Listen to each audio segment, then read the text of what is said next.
Hello everyone and welcome back to AneurynPlays. My name is Aneurin and today we're going to be playing Donkey Kong Bananza. I almost said Breath of the Wild, but there we go. Do you know what? Actually, speaking of Breath of the Wild, I suppose not really Breath of the Wild, but Tears of the Kingdom. I didn't notice this. I was watching another streamer that I really like. It goes by the name DB Geek. And he's just finished Mario Odyssey. And he's just started playing Donkey Kong Bananza. And he jumps out through the first layer. You know, when you first get hold of Odd Rock and you're falling through the first layer to get to the lagoon layer. And all of the ground is yellow. There's trees. There's ponds, puddles, whatever you want to call them. And DK is free-falling with his arms out to the side with Odd Rock on his back. And DB Geek noticed it and I didn't, and that makes me feel like a fake Zelda fan. Because that was clearly a reference to Tears of the Kingdom.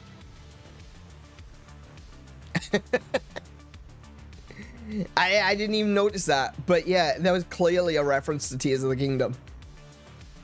You're free-falling from the sky onto a land that is white stone with yellow grass, with ponds and stuff around, and you're slowly panning over DK as he's free-falling. That was obviously a reference. But I didn't see it. I didn't notice it. I didn't see that was a thing. I was just like, oh, yeah, this is really cool. I'm liking this game so far. I didn't even click that was a Legend of Zelda reference. I thought we made that joke like it was falling from the sky all the way down to the depths. We did mention there was like going down to the depths because it kept breaking through. Because I was saying about it being like a reference to the King Kong series. I don't know if you've seen them. I know Kiko has because we've been to watch all of them in the cinema, except for the original Godzilla, which we didn't see in the cinema for some reason. Yeah, so if you've watched any of the Donkey Kong movies, yeah, okay. If you've watched any of the King Kong movies, a lot of it revolves around the concept of the inner Earth, or the hollow Earth theory that you may have heard of. And I think that that's definitely been the inspiration for Donkey Kong. Like, it's really funny, actually, because, like, way back when King Kong first released, I say when King Kong first released, King Kong released back in the 50s, like, as a response to Godzilla, you know? As the Americans wanted their version of Godzilla, and they did a fantastic job for the time, you know? You can see it now that the movie is dated, but King Kong back then was spectacular. It was amazing that they could get something to be... You know, they were using models in a new way. They were using superimposed images. They just did a fantastic job with the technology they had at the time. And that original King Kong movie from the 50s is genuinely a fantastic feat of technology for the time. But when Nintendo came along in the 80s and created the first Donkey Kong game, they were sued by Universal.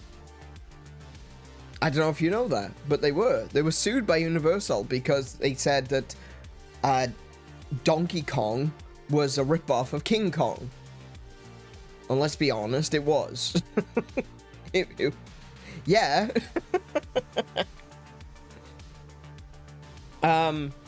It was about a giant monkey that kidnaps a girl and climbs to the top of a skyscraper. Yeah, it's King Kong. Yeah, it is. The only difference is throwing the barrels. And one guy named Jumpman trying to get the princess back, as it were, at the time. Princess Pauline.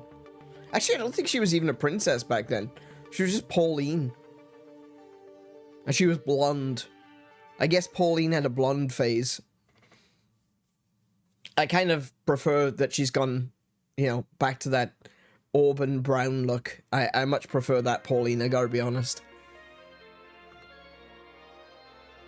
But, yeah, Universal tried to sue Nintendo, saying that it was a breach of copyright. And I can't remember the exact reasoning behind it, but the judge ended up favoring Nintendo in the case.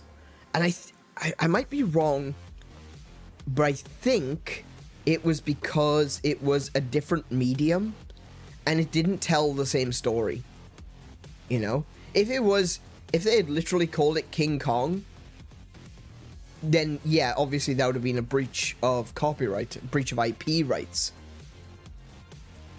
But because it was Donkey Kong, and because it was, you weren't playing as the monkey, you were playing as some random guy, you weren't piloting an airplane trying to shoot King Kong off the top of the Empire State Building, you know, it was different enough that, that I believe Nintendo actually won that court case. Did it? Hang on. Let me look that up. Let me be 100% sure, because I don't want to spread misinformation. Nintendo Universal King Kong lawsuit.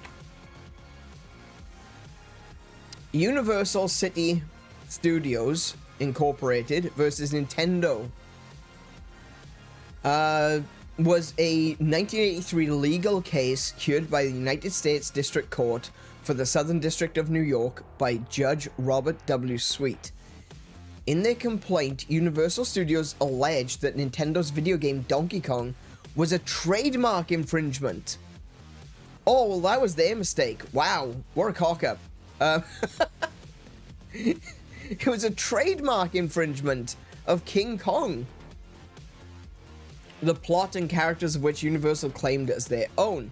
Nintendo argued that Universal had themselves proven that King Kong's plot and characters were in the public domain. And this links to another court case.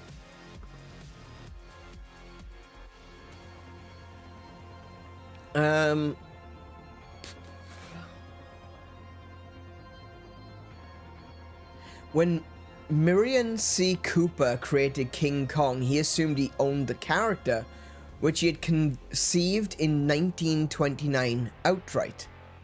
Cooper maintained that he had only licensed the character to RKO for the initial film and sequel, but had otherwise owned his own creation. In 1935, Cooper began to feel something was amiss when he was trying to get a Tarzan vs. King Kong project off the ground for Pioneer Pictures. Interesting.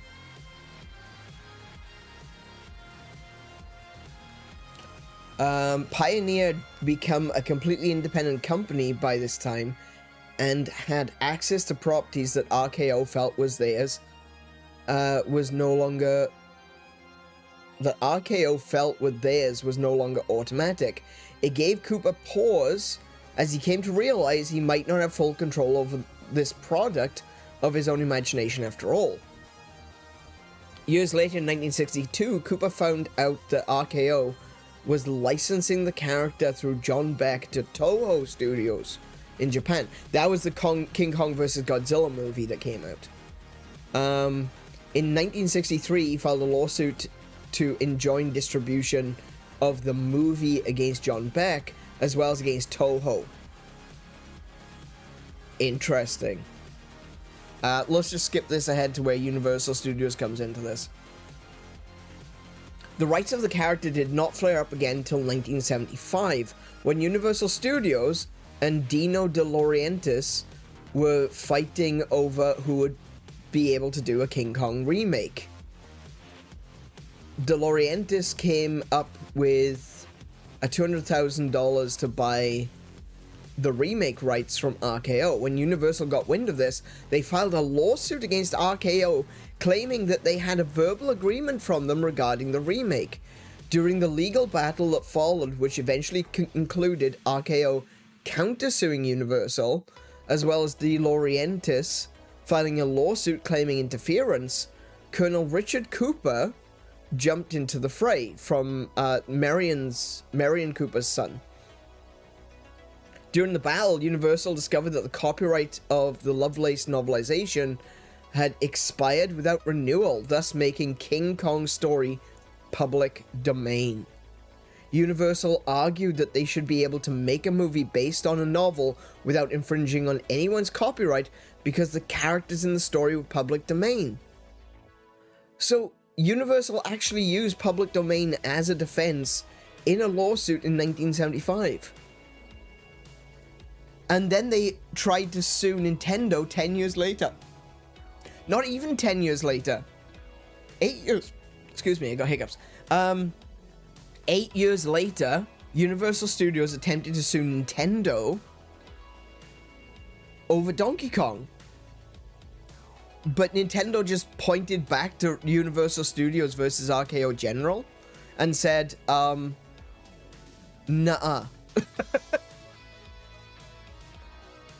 What an absolute clusterfuck. It's insane. Remind yourself that you're not a fish. I've had the hiccups now for like 3 days. It's been really frustrating, and my hiccups can get really bad because I don't like hiccup, like, you know, I don't do that very often. My sort of hiccups are just like these. I mean, all hiccups are just like a spasm in the diaphragm, but it's like a really hard, sharp, painful spasm in the diaphragm. So instead of it sounding like a hiccup, it just causes me pain momentarily, and like I catch my breath. So it's not a sort of sound, it's just a you know, because I'm just in pain, or, you know, I gulp or I gasp. I'm the same with sneezing. I think it might be related because they're both actions of the diaphragm. But yeah, whether I hiccup or whether I sneeze, when I sneeze, my goodness, I'm loud. Yeah, I can feel my sneeze coming up from my toes. Have you gone those 3 days without reminding yourself that you're not a fish? Yeah, because that doesn't always work. I know it was the meme for a while, but it doesn't always work. It's just a coincidence when it does.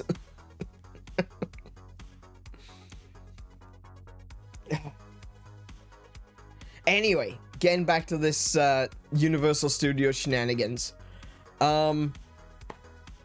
Yeah. So, Universal tried to sue Nintendo because they were copying, quote-unquote, copying their intellectual property, that being King Kong. And now we jump forward. We jump forward to big 2025. And the story of the Donkey Kong series is now about the inner Earth and going deep into the world, into the planet core. And it's like, guys, I can see what you're doing, because that's the plot of the King Kong movies. that's the plot of the Universal Monsterverse, okay? Right? we just saw what was the last one that came out? King Kong X Godzilla, with Pink Godzilla, with Synthwave Godzilla. I loved that movie. That was so good. I'm a big fan. I stan Synthwave Godzilla. Is awesome. And you know, there's a lot of bright lights. There's Godzilla being all bright pink. There's a lot of bright blue and pink in the core. There's like these glowing crystals everywhere. And it's all very 80s. Even got a lot of really good 80s music in there too, like some 80s rock music and a little bit of synthwave here and there. And the soundtrack has got like a really cool synth effect to a lot of it, with the use of like certain synth sound effects throughout the movie as well. Just in general, it's very synthwave focused in its design paradigm, from its music to its visuals. And And here we have here we have Donkey Kong, which is using synthwave visuals. I love it. And you're going deep into the planet core. You're going into the inner Earth, to the hollow Earth. Nintendo, we know what you were doing. You're just asking for another lawsuit. You really are at this point. If you were to turn around, if Universal were to turn around and try to sue Nintendo for Donkey Kong Bananza, you know, ripping off the Monsterverse because of the going deep into the planet core. Not to mention the fact that, like, in the first area, lagoon area, there's a giant gorilla who just looks like King Kong with banana hair. I don't think Nintendo would come out unscathed this time.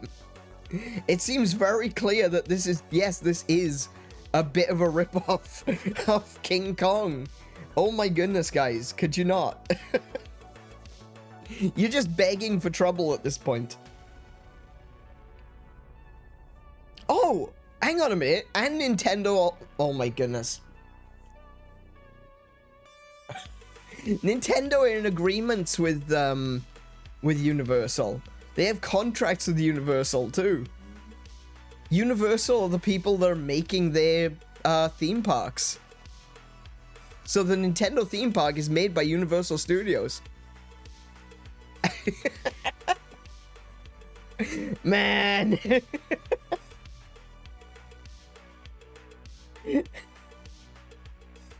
Righto.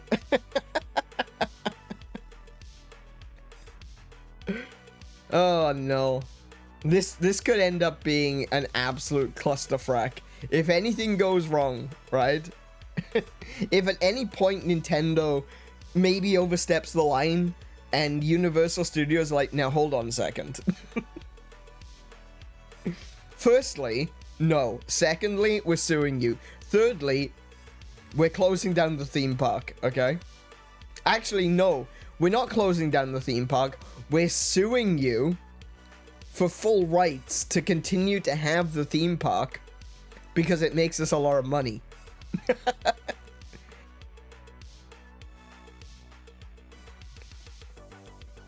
Good grief. But still, yeah, we're here to play some Donkey Kong Bananza. Before we get into that, however, I want to just quickly talk about the time. It's 10 to 6. We started this stream at 5:30.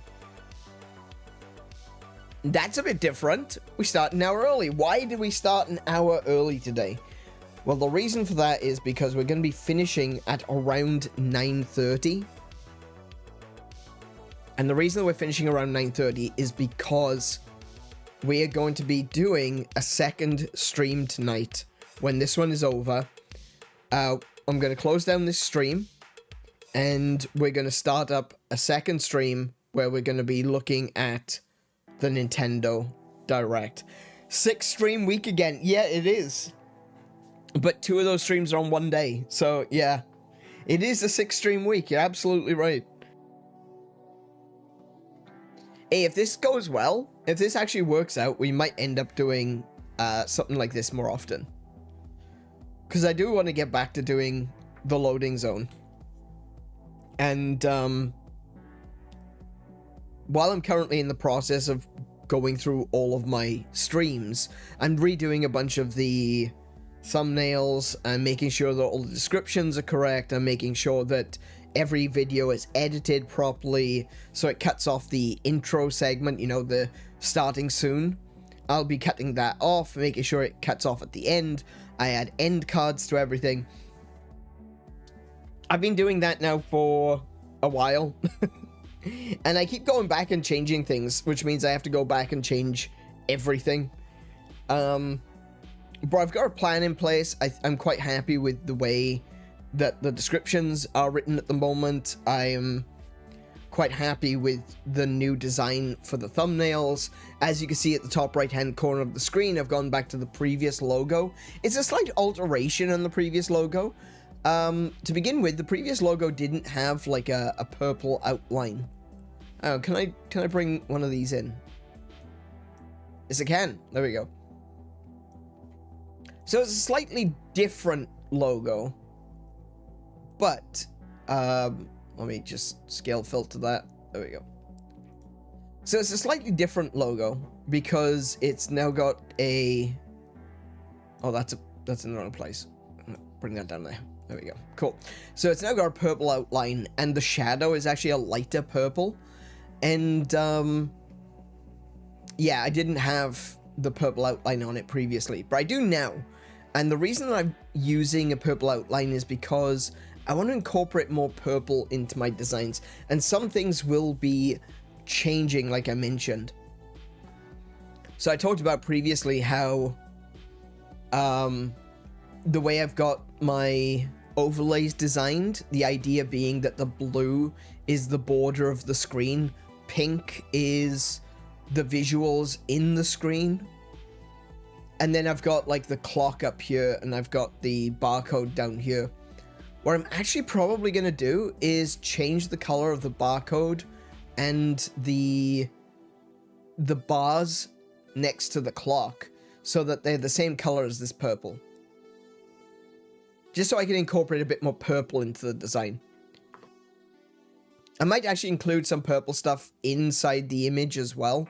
I haven't quite figured out what I'm going to do. I want to add a bit more detail, a bit more interest. Without, you know, without going too far. I don't want to be too busy and complicated. And it was definitely very busy and complicated way back when. But, yeah, I think I've got a couple of ideas that I would like to try out that I haven't had an opportunity to try out just yet. But we'll take a look. We'll see what I can do. Like I said, I've got some plans. I've got some ideas, and we'll see how it goes. Welcome to the stream, Carno. How are you doing today? Oh, let me get rid of that. There we go. But yes, I've been doing a little bit of updating, working on things, going through. I'm going to be what's the word I'm looking for? I'm going to be reclassifying a bunch of my streams. So I used to have, when I was doing the Halloween stuff in 2022, we called that one, was it 20, no, not 2022, 2023. Was it 2023? I think it was 2023. It could have been 2024. Yeah, no, 2023. That's right. When we were doing the... Oh, for goodness sake. Look, I'm just going to go to my channel. I'm going to go to my live streams. I'm going to find the Halloween stuff. I think it was 2024 now that I think about it. Yeah, it was. Okay, when we did the Halloween stuff in 2024, that's when I started doing the loading zone. And that's when it was first called the loading zone. But we did do some just chatting streams before then. And so I'm going to reclassify those just chatting streams as the loading zone. And I'm going to redo the thumbnails and everything so it all lines up and so it all makes sense. So even though I can't change any of the icons and logos and stuff like that inside the streams, they will all come under the loading zone. It just makes it a little bit easier to visually go, oh, that's our gaming stream, that is a just chatting stream. And I want to do more in the future because I do like doing just chatting streams. It's nice to not have to do anything. It's nice to just sit here and chat with you guys in the chat. But things like old Nintendo Directs and stuff like that, they're all going to be be put under the classification of the loading zone. Hey, Munta, welcome to the stream. How you doing today? Wow, this is bananas. I know, I'm a little bit early, aren't I? Oh, yeah. So, as I was saying, we're starting early today because we're going to be watching the Nintendo Direct tonight. The Nintendo Direct starts at 11 p.m. my time. So, just so that we got enough time to actually, you know, discuss a few things before the Nintendo Direct starts and we got some time afterwards to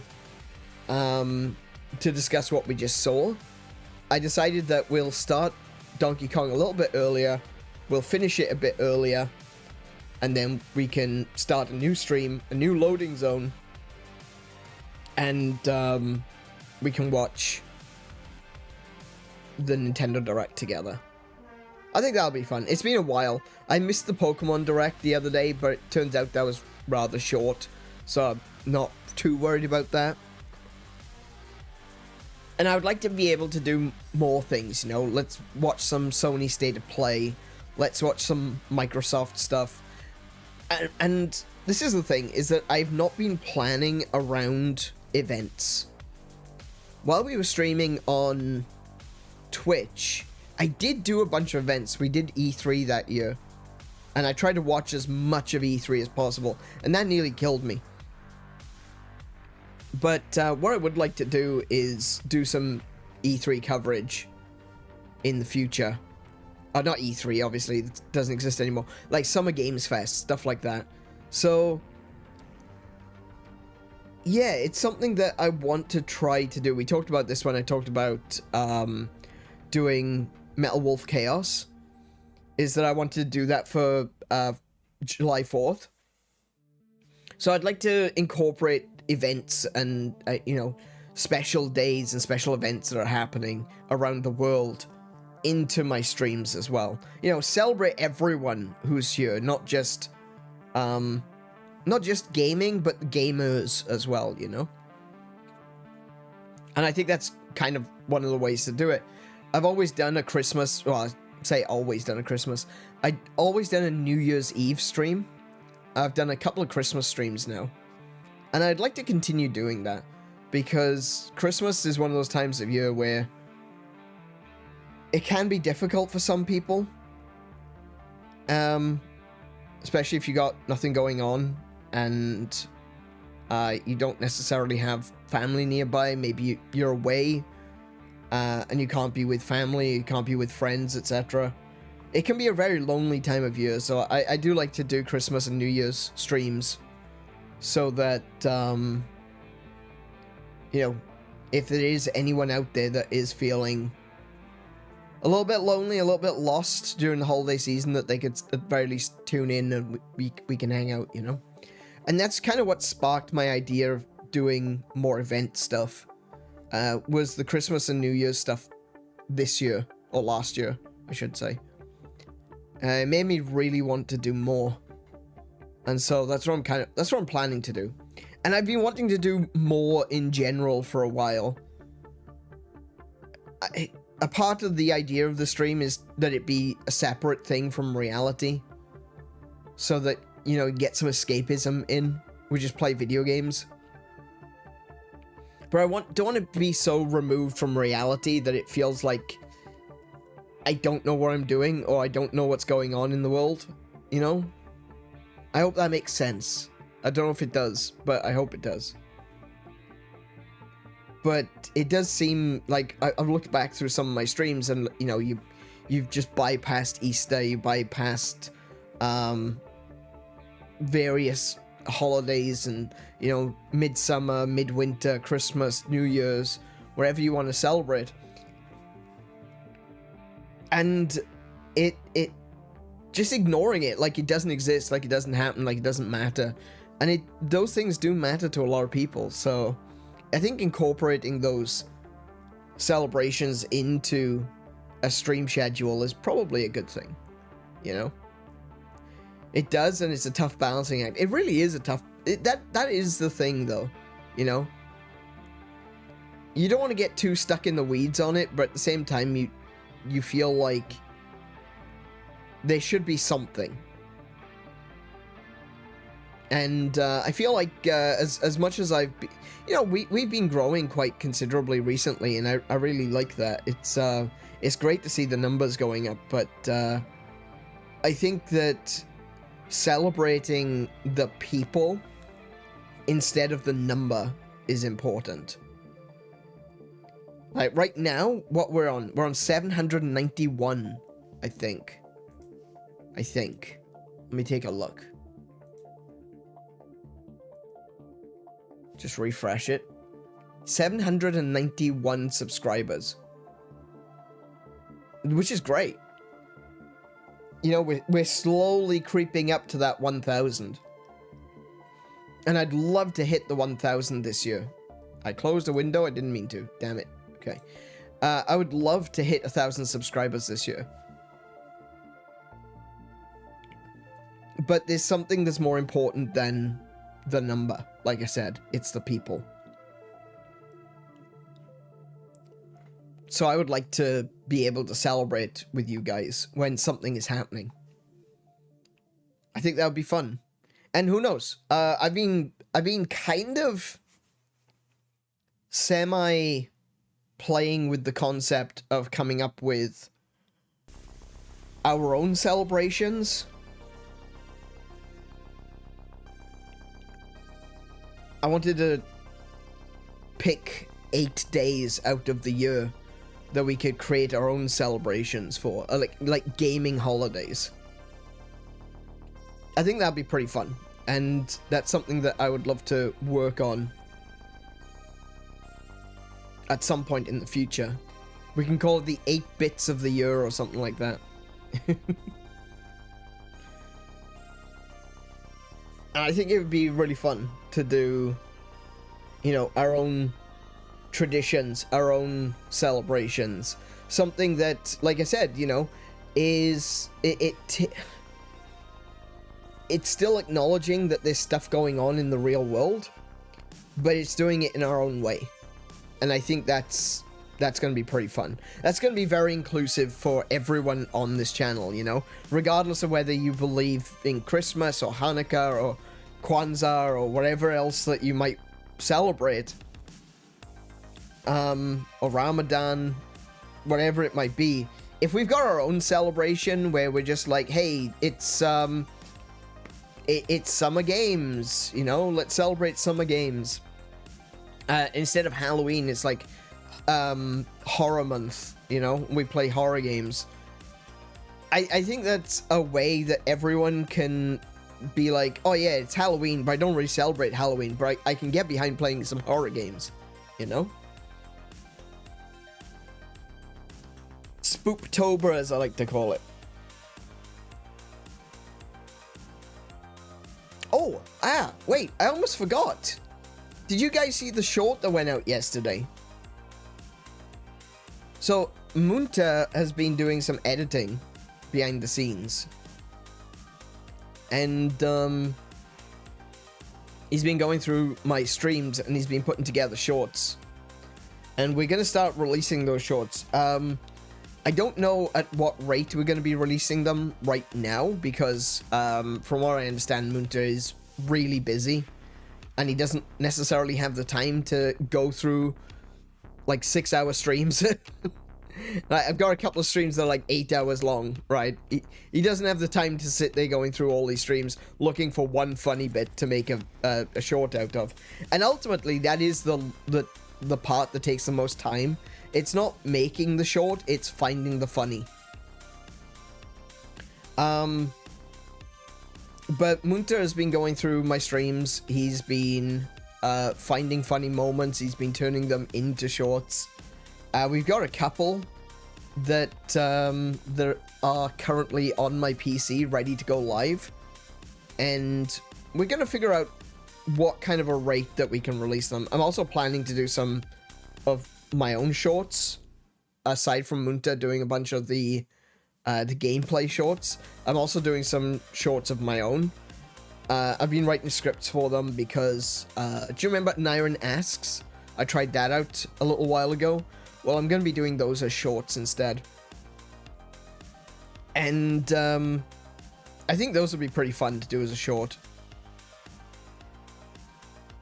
I was thinking about doing them as, like, a longer... Not longer, but like as a video, you know, like a 5-minute video.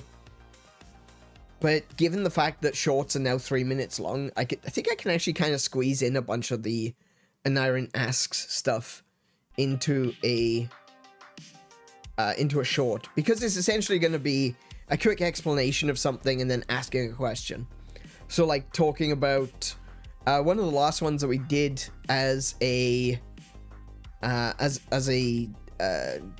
post on the channel.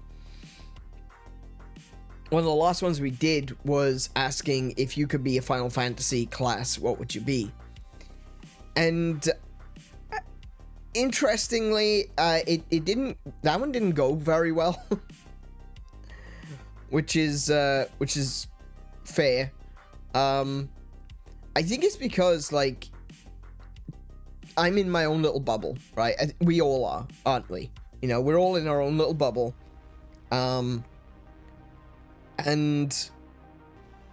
for me, the idea of, like, a Final Fantasy game, everyone knows the classes from Final Fantasy, you know, Warrior, Black Mage, Knight, White Mage, Red Mage, you know. Everyone knows that. No, they don't. Final Fantasy classes kind of have changed a lot. And unless you've played the original games, you might not even recognize some of these classes. Because when you look at something like Final Fantasy VII, it doesn't really have classes, not in the same way. When you look at Final Fantasy VIII, it doesn't have classes, not in the same way as older games. Like, Quistis is a Blue Mage, Squall is a Dark Knight. Yes, he is actually a Dark Knight.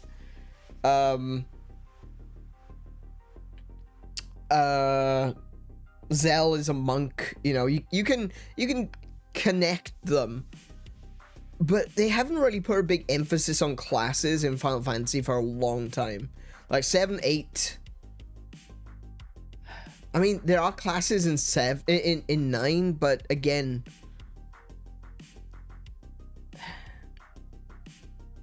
yeah, not quite the same. 10, 12. 13, who cares what happens in 13, right? 15 just straight up doesn't have classes. As far as I can tell. 15 is the most un-Final Fantasy I've ever played. But I think 16 brought back a lot of the class stuff. And I figured that maybe from 16, people, like 16 did really well. It sold really well. A lot of people played it. But I figured the people might have done some research, you know, looked up, oh, what's it actually mean to be a red mage? What's it mean to be a summoner? What does it mean to be one of these things? And, no, apparently not. So that one didn't go so well. The idea that I would like to do, though, is to be able to explain something first. Like, starting off a short saying, in the Final Fantasy series, there are different kinds of magic users that they refer to as mages. You've got the black mage and the white mage, which are your basic black and white magic user. You've got a red mage that dabbles in a little bit of both. And then you've got some of the stranger ones, like the blue mage, that focuses on using monster skills. You've got the time mage that focuses on spells relating to time. You know, explain them a little bit first, and then go, so if you were in the Final Fantasy universe, what kind of mage would you be? And that's kind of the thing I'm going for with the Aneurin Asks shorts. I'm still working on those at the moment. I'm not going to release any until I've got all my new artwork done. So, yeah, I'm looking forward to when Kiko finishes with the artwork. But, like Kiko says, go watch the short. If you haven't watched it already, go check it out on the channel. It is a Breath of the Wild short. And it's not even from the current playthrough of Breath of the Wild. It's from the first playthrough I did all the way back in 2023. So, we'll still be discovering some of the things that, some of the streams that are no longer publicly available. You're still going to be able to find a bunch of that stuff, because it's going to be released in shorts. The funny moments, the good moments, they're still going to be released as shorts. So, and a bunch of the stuff from Twitch as well. I've been looking at ways that I can get some of my Twitch content over to 𝗦𝘄𝗶𝘁𝗰𝗵 so that 𝗦𝘄𝗶𝘁𝗰𝗵 can do some shorts from that stuff as well. And if not, I could probably cobble together a quick short of my own. But yeah. Yeah, I think it's gonna... we're moving forward with the kind of content that is actually available on this channel. And it feels good, you know? It feels like I'm doing something. It feels like we're moving forward. Feels like stuff is happening. And I felt very stagnant for a while. Because everything we've kind of tried didn't really work for a while. Like I was saying about the loading zone, you know? When we first did the loading zone stuff, it was during Halloween. And those are some of my worst performing videos ever. People who watched them really enjoyed them. But not many people watched them because it wasn't the kind of stream that I think people were used to. Like, it was a very niche thing. It was a new kind of stream, being a just chatting stream or a react stream. But it was on, like, horror stuff and ghost stories and real life legends and stuff like that. And some of them didn't land, you know? That's just the way it is, you know? Sometimes things just don't land, especially when you're doing too much different all at once. And so, reintroducing the loading zone at the beginning of this year as a regular just chatting stream, that really seemed to work. And I want to do more just chatting streams in the future. But I need to figure out, one, my sleep schedule. Because the only way I'm going to be able to do more streams is to do multiple streams a day. So if I was to do, like, an additional stream on Monday, for example, for the loading zone, I would have to do it, like, midday my time. Just do it for, like, 3 hours, and then finish that stream, go have something to eat, come back, and do the Monday evening stream, Monster Monday. And if I was going to do that multiple times a week, well, it's going to get difficult. I still want to do it. It's going to be hard. It's going to be hard work. But I still want to do it. I just need to get the routine first. Routine relies on consistent work, rest. Yeah, exactly. And that's the thing, is like, nothing what I'm doing right now. This argument always... I just realized what's happening. My game keeps vibrating.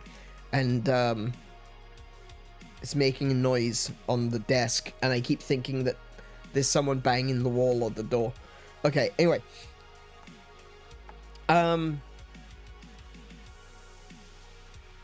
This argument always comes up occasionally. You know, streaming is the hardest job ever, or...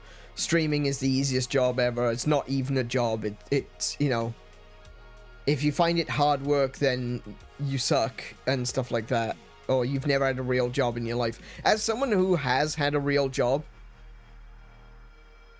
plenty of them, customer-facing jobs, which are some of the worst jobs ever,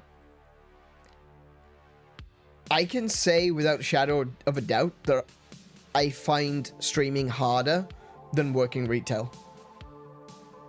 I do.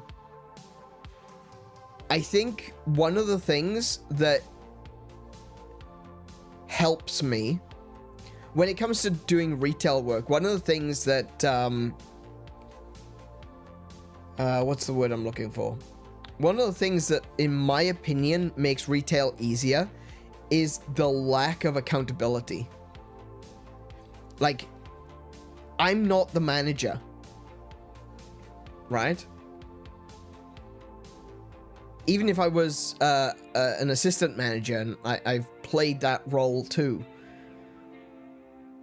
you don't feel accountable for the actions of the business. And you know, as a regular staff member, if the business does something wrong, that's not your fault, you know? You don't have to have in the back of your mind all the time, oh, I need to meet these certain profit margins to be able to be successful. If you own a business, completely different story, right? But if you work retail, customer facing, it can be difficult, especially if you're an introvert, you know? But one of the things that I find is that there's no sense of fault, you know? If something goes wrong with the company, it's not my fault. I didn't have to worry about that. But when it comes to streaming, because I am a sole proprietor, because I am the owner of my quote-unquote streaming business, everything is my fault. Everything is on me. Marketing, editing, graphic design, everything is up to me. I'm not going to be able to get someone else to go through all my streams and edit them and fix them the way I want them to be, because no one else knows what I want them to be.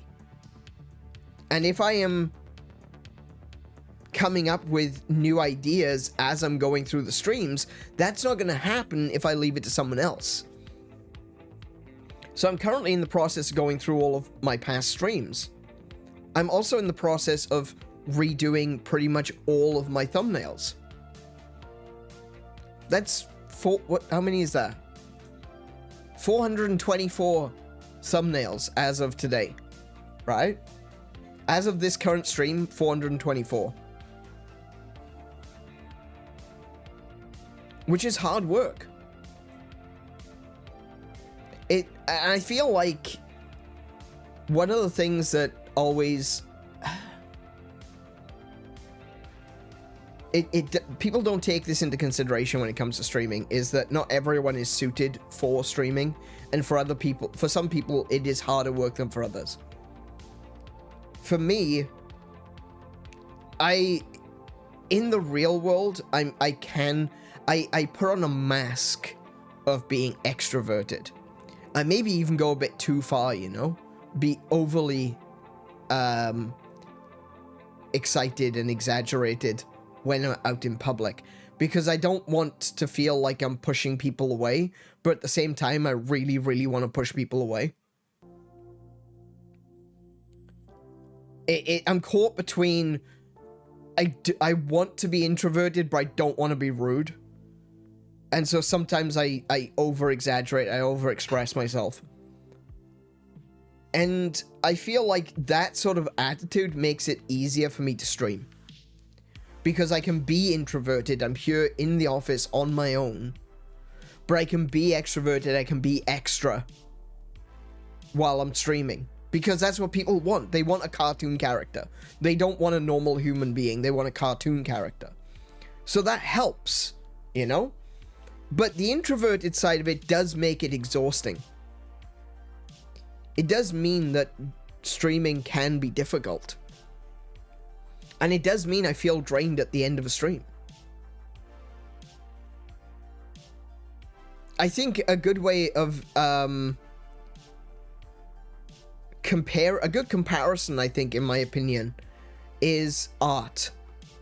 You know? Someone could turn around and say, oh, art isn't a hard job. Doing art isn't a hard job, it's just drawing. Well, yeah, that's the same argument as streaming isn't a hard job, it's just playing video games. But it's not, though, is it? There's more to it than that, for both of them. Yeah, doing art is so easy, it's just drawing. Making music is so easy, it's just playing an instrument. It's still playing. You see how that's a stupid argument? Streaming is so easy because you're just playing video games. That's a stupid argument. It's a really stupid argument. You have to be good at what you do. And the skill set necessary for streaming is about being quick-witted. It's about being entertaining. Something which I'm not doing right now. But it's one of those things, you know? You have to learn to do it. Plague Doc says to me pretty much, I wouldn't say every stream, but at least once a week so far that we've been living together, he has said, I don't understand how you can sit there and stream for 5 hours. He doesn't, it doesn't click with him. It's like, I wouldn't be able to do that. And that's the thing, you know, everyone, and I would say the same similarly to him, is like, I don't understand how you could do your job at all, you know? I think different things click for different people in different ways, but just because something comes easier to someone doesn't make it easy. When you've got like millions of subscribers, like some of these YouTubers and streamers have, yeah, sure, it's easy. Okay, fine. It's easy. A tenth of your audience could turn up and you're still making thousands of dollars on a video. Sure. Yeah, I get that. I get that it's easy for you. But as someone who has less than 1,000 subscribers and I'm not even monetized, this is my 3rd year of streaming. I started midway through 2023 on YouTube. It's hard. It's hard dragging yourself up, fighting against the algorithm, trying to find something that is entertaining that people want to watch. Balancing what people want to watch versus what you want to play. Balancing what is entertaining for you and what is entertaining for others. Being what I like to call being on. Being a streamer is akin to being a comedian. It's akin to being an entertainer. It's akin to being an actor. And you ask any actor, and, you know, they'll say that improvisation is probably one of the hardest things that you can do. And I'm doing it for 5 hours a day. For some people, improvisation comes easily. For others, it doesn't. It all depends on the individual. Streaming can be the hardest job for particular people. There are people that can just knuckle down and do hard labor. That they can go and they can swing an axe every day. And they're fine with that. That's what they want to do. But you put them in a social situation.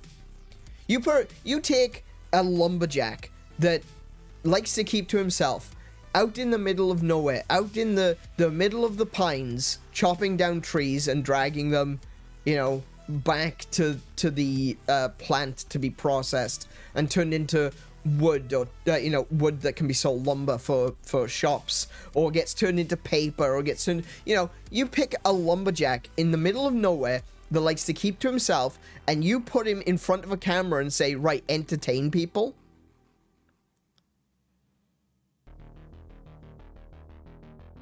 I got a feeling that he's gonna find that harder. Harder doesn't necessarily mean you sweat more. It's about difficulty, not about how much energy is expended. Because you could say the same thing about, like I said, entertainers, actors, musicians, artists. Oh, graphic designers? Pfft, graphic designers. That's not a real job. That's not a real job. You just draw things all day. Yeah, no, that's not how that works.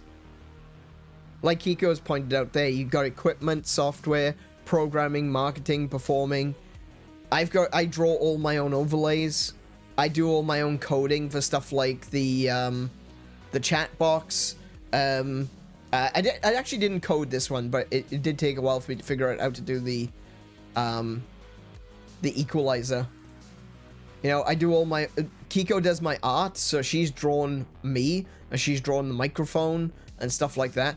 But all of these overlays, all of the outlines, the graphics, it's all done by me. And no one else is involved. No, it's me and Kiko, that's it. Do I want a new background? Well, I'm going to need to take a new photograph. You know, and I'm going to have to edit it. I'm going to spend a couple of hours making sure it's right.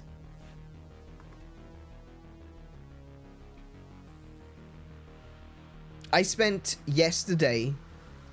all of yesterday doing 3, 4, 5, 9.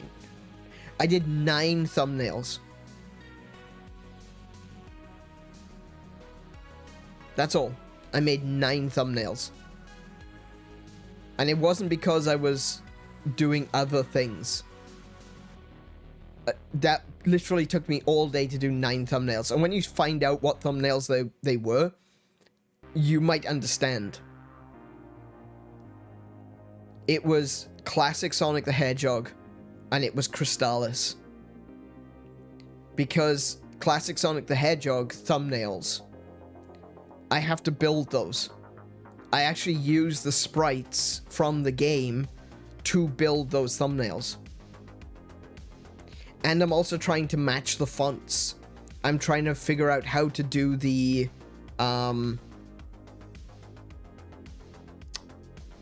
you know, the numbers. I want the numbers in the thumbnail to match the text of the game title.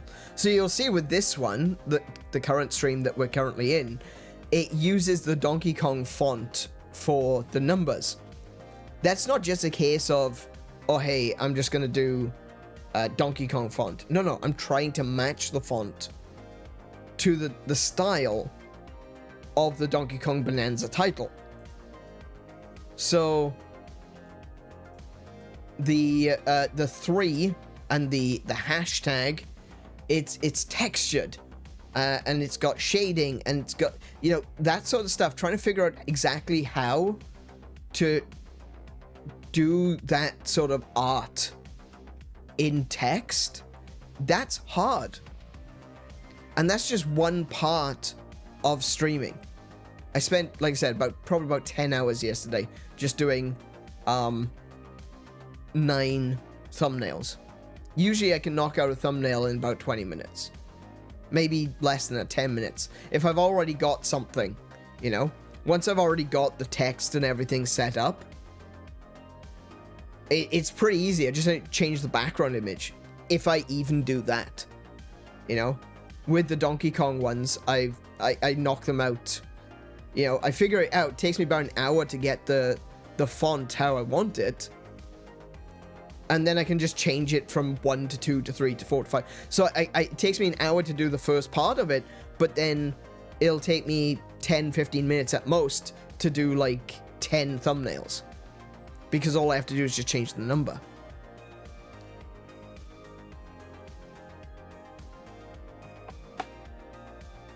For something like Crystallis, however, I had to build the backgrounds. And I was an idiot when I made the Crystallis thumbnails originally, because I didn't save the parts. So when I discovered that actually my old thumbnails were off-center, I was like, no, please don't. Why did I even look at that? Why did I even check? Because my old thumbnails were off-center. Everything was off-center. And I was looking at myself like, I can't believe I've done this. And, you know, if I'd never noticed it, I probably wouldn't have noticed it, you know?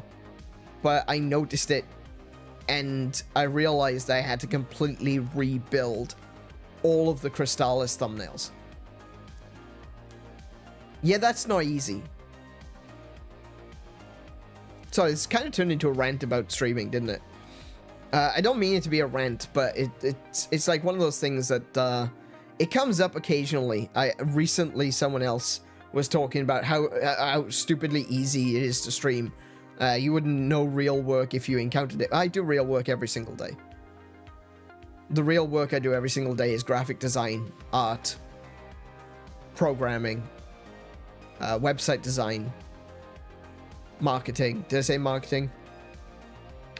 Checking up on local laws and copyrights for licensing agreements. And this is the stuff that goes on between streams. So hours before I start streaming, I'm working. Hours after I finish streaming, I'm working. So doing multiple streams a day, hey, I remembered what it was we were talking about. Doing multiple streams a day is going to be really hard on me. It will be. It's a lot easier on Twitch because you can just hit the, you know, start the stream going and you just do things all day. But with YouTube, you need a bit more direction. You need a bit more intent in what you're doing. And, yeah.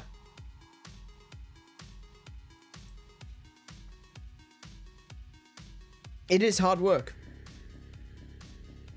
And I think people that are, you know,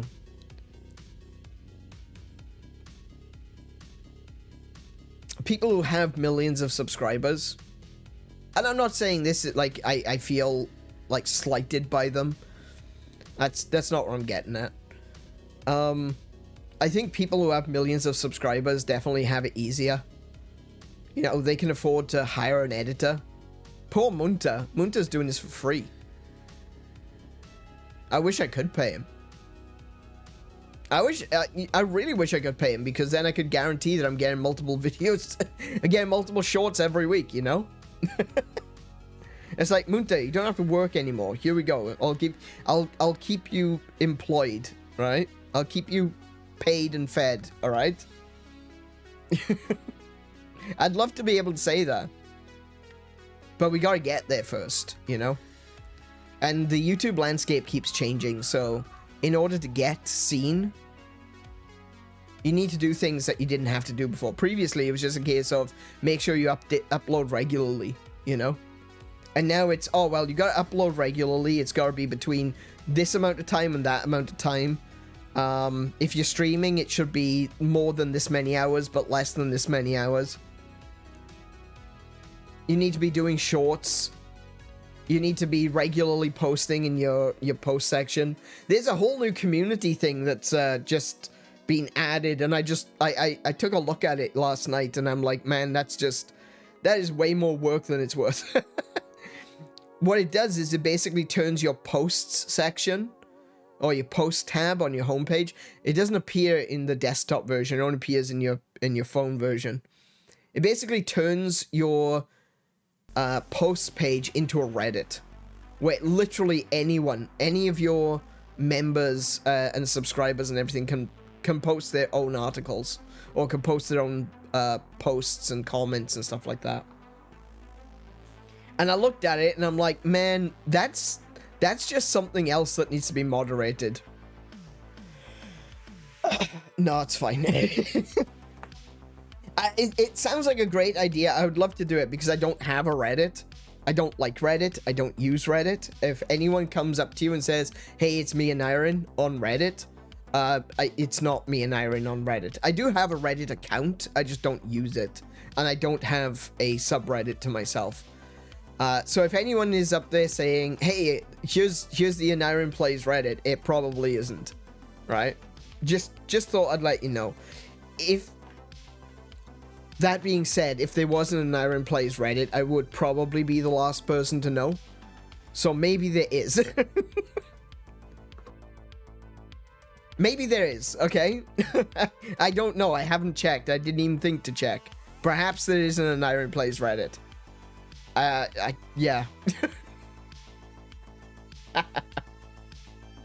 Anyway, how about we jump on into Kong Bananza, shall we?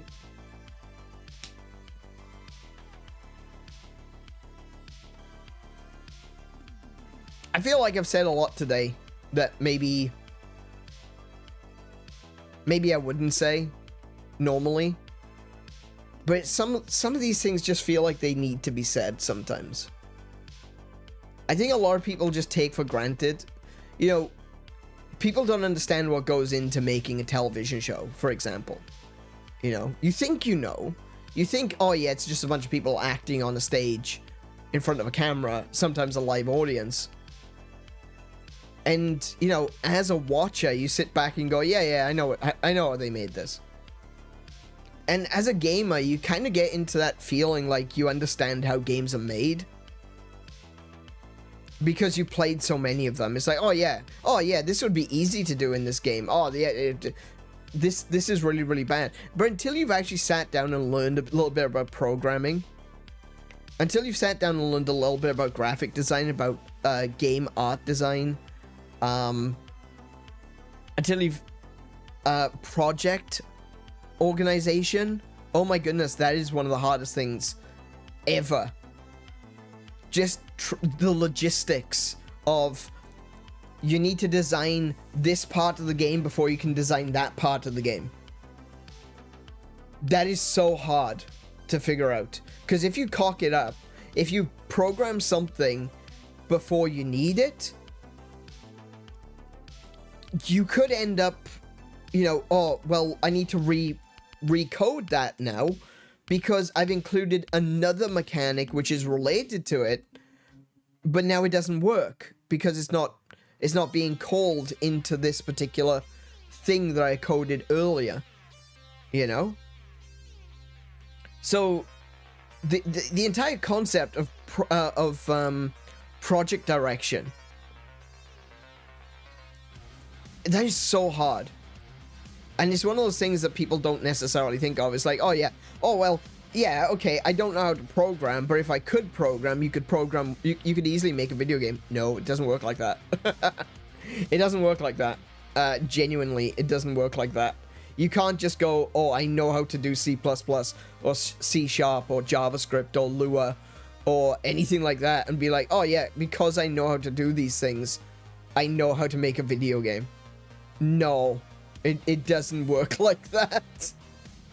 But it's so easy to get confused, you know? You look at a game like Pokemon Violet and Scarlet on the Switch, and you think to yourself, man, I think I could have made a better game than this.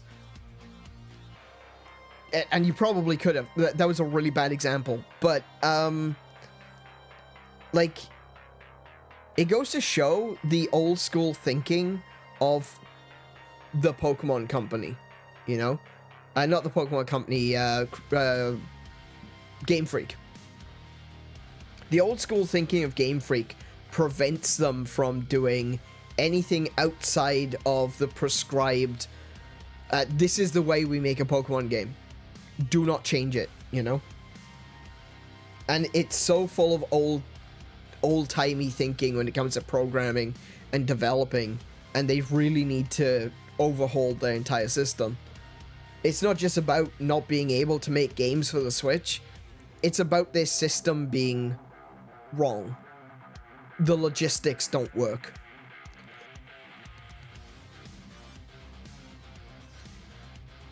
But I think for a lot of people that look at streaming, they see this, you know? They see me sitting here, my mouth flapping up and down as I talk to you about something, and they think, man, that's so easy. I just have to talk for a living. Yeah, just like a voice actor. They only have to talk for a living. Interesting, isn't it? Anyway, let's jump on into Kong Bananza. Like I said, I think this is one of those things that I'm very likely to get some pushback on this, and that's fine. If you think that streaming is easy, do it. And let's see how long it takes you to get to 1,000 subscribers. You know, there you go. If you think it's easy, do it. Go for it. Let's see how easy it is. But I might get some pushback on it, and that's fine. I don't mind, honestly. I do like to hear you guys' opinions. And but realize that solipsism is not an excuse. Just because it might be easy for you doesn't make it easy for someone else, you know? And if it's hard for you, doesn't mean it's hard for everyone. And I realize that too, you know? It's not going to be hard for everyone else. It's a bit difficult for me. I find it more difficult. I think I would be... I think I would probably be more at home at a retail job than doing this. But this is something that I want to do, you know? And the things you want to do are not necessarily the things that you're good at. The things I'm good at, graphic design. Thankfully, that's a part of it, you know? But it's not easy for me. See how easy it is without selling your soul and your dignity. That's the other thing. Yeah, that's true. That's another thing, yeah. Sure, if I wanted to, I could play Pokemon. I could play... and say that Pokemon's the best game ever. I could play Fortnite and lie to you all that I'm enjoying myself. I could play 𝗦𝘄𝗶𝘁𝗰𝗵 and pretend that I know a damn thing about racehorses. You know, that I could be playing, what's that one? Genshin Impact, Honkai Star Rail. I could be playing all of the attention-grabbing games, but the thing is, I don't want to do that. Those aren't the games that I enjoy. But I absolutely could play the in thing. Phasmophobia, when it was the in thing. Dead by Daylight. That one still gets quite a lot of views. You know? Or I could just do reactions. Is that what you guys would want? Would you guys like it if I suddenly decided, well, from this point onwards, we're gonna switch over to the React, the React scene. I'm just gonna put on Dragon Ball Z, and then I'm gonna walk away. Is that what people want? I don't think so, personally. I don't think that's what people come to this channel for. People probably don't come to this channel for me talking about this either, but there we go. Peak is the newest one. Oh, yeah, that's true. Peak, yeah. What about we just do drama slop? Do you want to do some drama slop? Let's talk about Hassan Piker. Let's talk about Nuxtaku. Let's talk about Johnny Somali. Do you want slop? I can do slop. We can definitely do slop. Yeah, absolutely. It is easy to be a streamer. You just talk about slop all day. And people are so starved for drama that they'll immediately come in droves to your channel. But that's what Kiko is talking about with, you know, keeping without selling your soul or your dignity. I'm not looking for the easy way up. I'm looking for the right way up, you know? Yeah. But yeah, we can do all that. Yeah, definitely. Definitely. Yeah. No, they're actually right. I just realized. They are absolutely 100% correct. Streaming is easy. If you're a slop tuber. If you're a drama tuber. Because everyone wants slop and drama. It's like what Kiko's father says is like, if you want a stable job, get into coffee, because everyone always wants their coffee first thing in the morning. And it's the same with YouTube drama, you know? So many different YouTube channels I used to watch turned into drama channels. And they never used to be. They used to be like the Gamer from Mars used to be talking about used to just talk about cool things on the internet, and more recently it's just been drama, so I just turned that off. I don't care. The only time I ever actually go back and watch Gamer from Mars is anytime something Christian related comes up, because yeah, you know, watching that train wreck in slow motion is something that keeps me entertained. I gotta give it to him. God bless him for it. 𝗬𝗵𝗫 saw that he was going down the slop tuber route, and he was like, yeah, I don't want to do this anymore. And he completely changed. He's now doing like weird mysteries and conspiracies. He does it from an interesting perspective. I'll just say it like that. I don't want to badmouth him. I do feel like he doesn't have respect for the topic or for the people involved.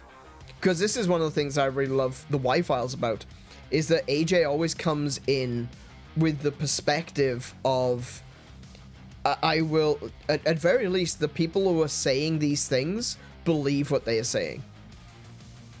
You know? So if someone believes that they were abducted by aliens, then you can't really give them shit for that, you know? If that's what they genuinely believe, then something traumatic happened to them.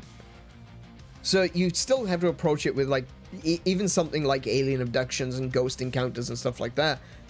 If someone is genuinely traumatized by something that they've encountered, you have to respect that reality. They may be wrong, but that doesn't change their personal experience. To be fair, 𝗬𝗵's drama coverage was during a time he had to help sell 𝗦𝗂𝗏𝗏's social experiment. Oh yeah, that's true. Yeah. So 𝗬𝗵ville was kind of in on the whole 𝗦𝗂𝗏𝗏 avocado stuff. He knew what was going on behind the scenes. And Trisha Paytas was another one, I think, that knew what was happening. And, yeah, no, that was actually really cool. I gotta give it, 𝗦𝗂𝗏𝗏, years ago, when he put out that video, I'm always 3 steps ahead. I'm like, okay, you're just trying to be an edgy boy. And then he comes along and he does another video. I am always 3 steps ahead, and he's lost all the weight. I was like, okay, you win, mind blown. That was worth it. That was 100% worth it. There was payoff. That was not just being an edgy boy. That was actual foreshadowing. Well done, sir. I gotta give him credit for that. He is absolutely... He had everyone on a string, you know, on a leash for years. Because everyone thought, oh, he's just an idiot killing himself. He knew what he was doing. He knew all along what he was doing. He had all of us. He was always 3 steps ahead. I gotta give it to him. Love that guy. I thought he was the most annoying person on YouTube for the longest time. Turns out, he was just resting. He's ready to drop a nuke on all of us. Legend. Absolute legend. Completely destroyed his life for years. Turning himself into overweight, dangerously overweight person with lots of medical conditions, and then turned around and went, okay, I'm done now. Absolute legend. Can't fault him. He still does mukbangs and has been very honest that he has to rethink his content now because he still needs views and a paycheck. Yeah, that's true. Yeah, the downside of the payoff is the fact that he's no longer 𝗦𝗂𝗏𝗏, is he?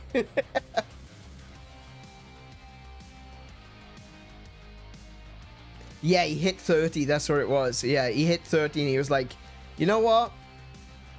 Yeah, this is dangerous now. This is actually dangerous now. So, yeah. I keep saying it, but shall we play some Donkey Kong? Let's play some Donkey Kong. Let's play a bit of Donkey Kong, shall we?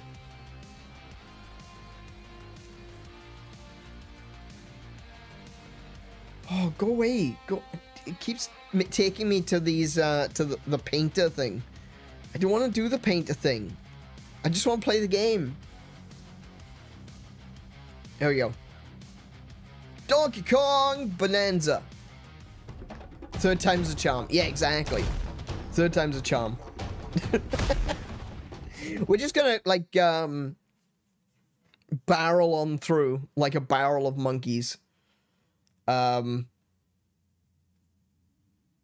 I do want to get a lot of stuff done today. I discovered...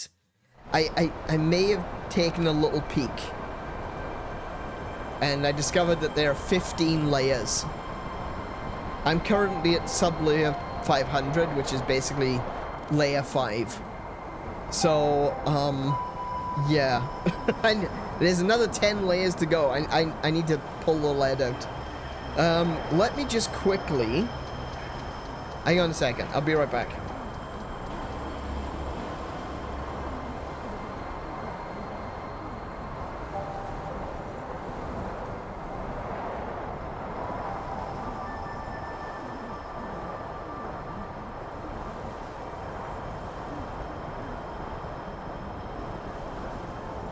Sorry about that. Just had to quickly move away because it, for some reason, it's gotten really hot in my office.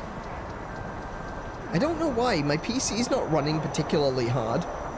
I mean, the Switch isn't putting out any heat. Boy, am I sweltering, though. Good lord. So we're in the freeze layer? We are indeed. Actually, hopefully the...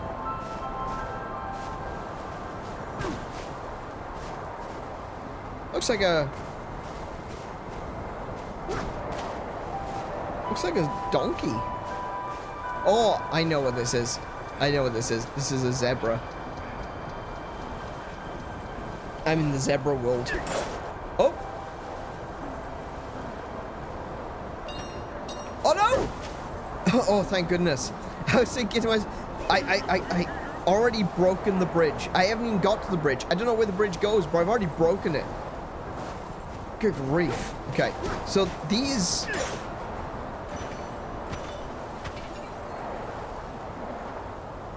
Well, I thought I could pick them up, but apparently not. Can I... No, that's roll. That's lift.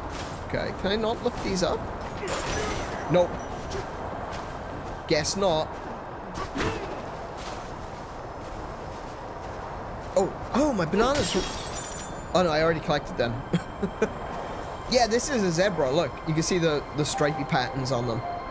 So this is where the zebra is. Okay. Oh, hello. Hi.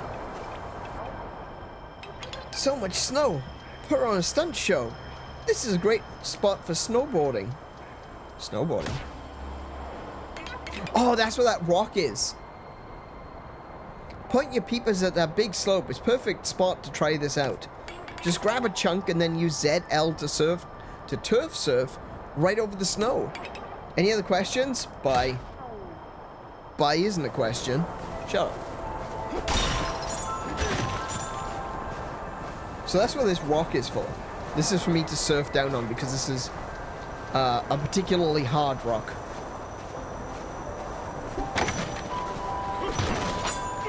Oh, hello. I got some concrete here too. Can I surf on concrete? Hang on. What was the button again?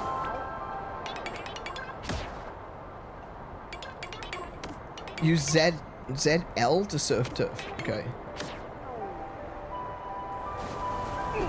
Oh, come here. Ooh, you can use the concrete. This stuff is practically unbreakable. Well, I mean, it's not really unbreakable, but, oh no, it is wearing down, look. Oh, no, okay. But if I get off of it...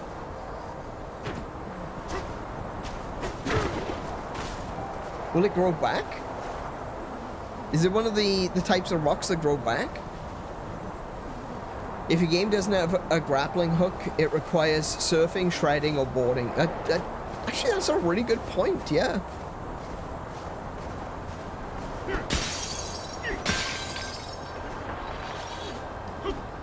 Yeah, actually, that's a really good point. Because you gotta have some sort of variety in the way that you travel around the worlds. Just running around is kind of boring, not gonna lie. But if you've got other movement options, it can be all the difference. Oh, hello. Oh, okay, I thought there was more to it than that. Apparently not. It can make all the difference if you've got a lot of, you know, different movement options. So you don't feel like you're just running around over and over and over again.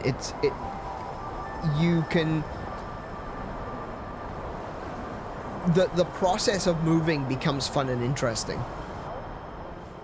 Saga of the Explorer Tone, verse 5. We did verse 1 to 4 in the last stream. Every surface here is covered in white. The frigid wind of this layer chills us to our very core. Some sort of frozen cotton is falling from the sky. We are told it is snow. Our source is a local resident with quite fashionable stripes. Well, that would be the, strange to put a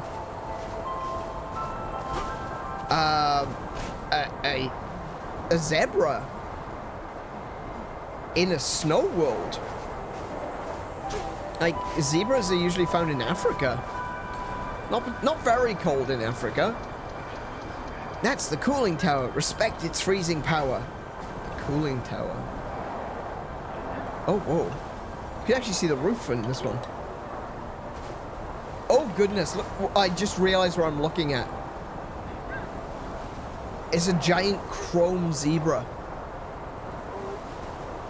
Oh, this is metal. This is 80s hair metal. This is gonna be cool. Alright, so ZR pickup. Nice. And then I can go... Whee! Speed up.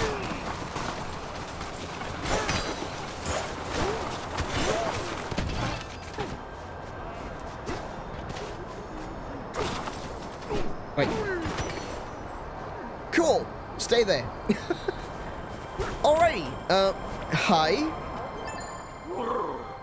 Welcome to the freezer layer. Folks usually come here to enjoy cold frozen treats. But lately it's been way too cold for comfort. It is bad, bruh. They use bruh.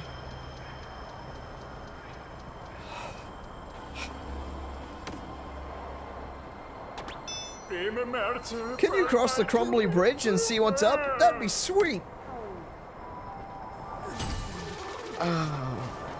Oh no. Wait, what?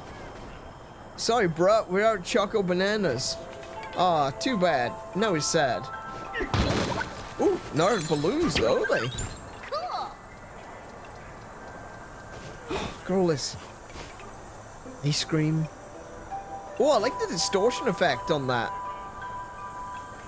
Oh, that looks cool. Nice. The floor is made of chocolate biscuits. Okay. Interesting place. I'm sorry. Didn't mean to do that. Where are we going? What's this? Oh, gold.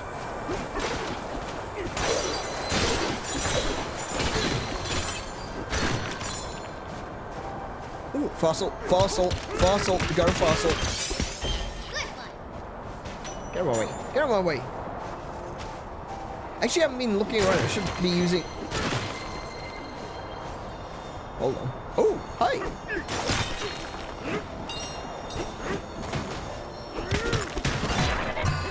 Oh, banana map. Okay. Ooh. That's close. Right, okay. Is there... There's one there too, though. Oh, that might be the same one. Let me go check.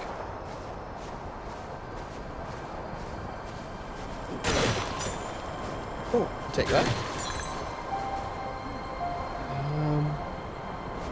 Looks like there. Hey, a banana. Very nice. Is everyone rapping at you?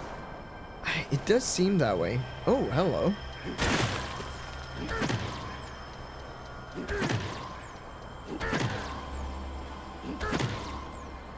I think there's another banana in here.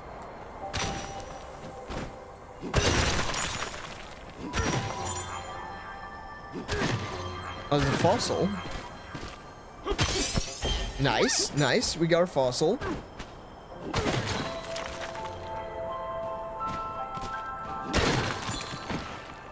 There's some chips up there. I want to get the chips.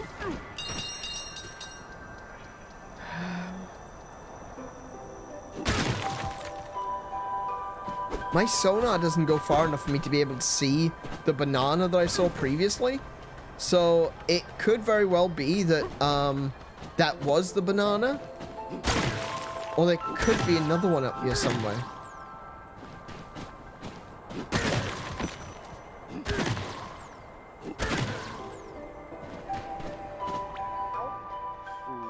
Introducing our latest frozen treat, Fruity Choco Mint Ice Cream. Oh, I don't know about that. I love chocolate mint ice cream, but not fruity. You can't mix fruit and mint. That doesn't work. Oh, I guess you can. Strawberry mint is quite nice.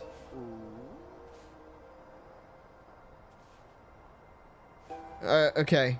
We'll see. This treat offers a sophisticated flavor with delicate sweetness, bruh.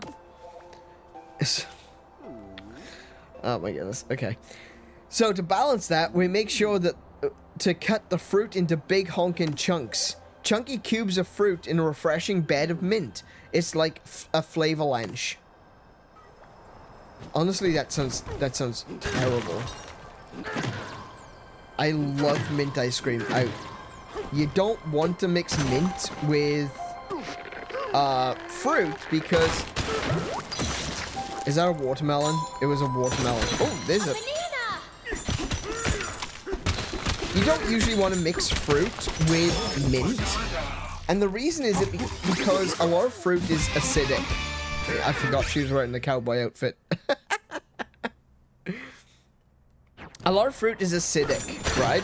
Most fruit is highly acidic. Oh, there's another one. Most fruit is highly acidic, right?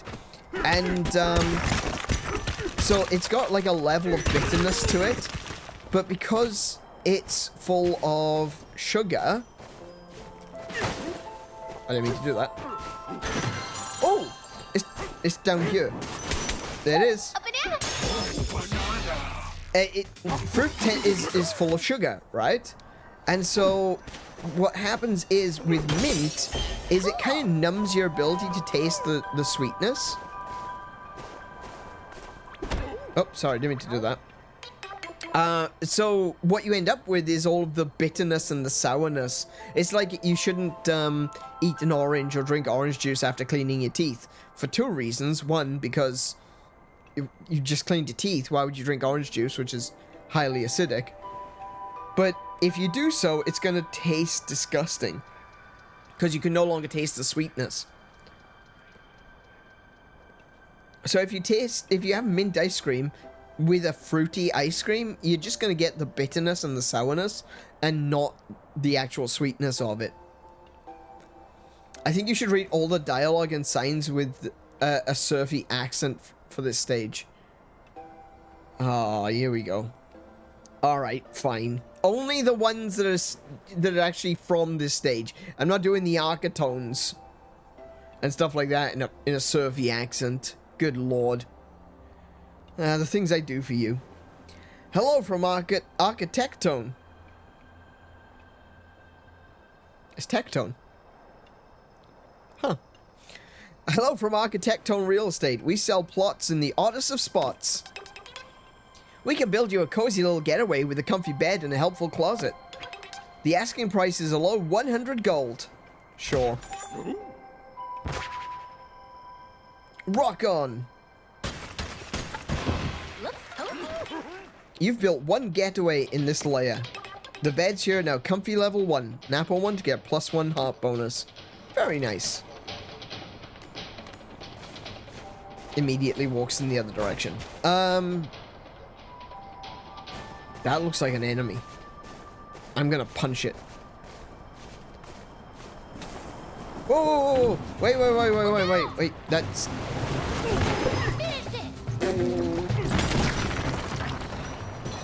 Nice one. This slows you down. They're like petals.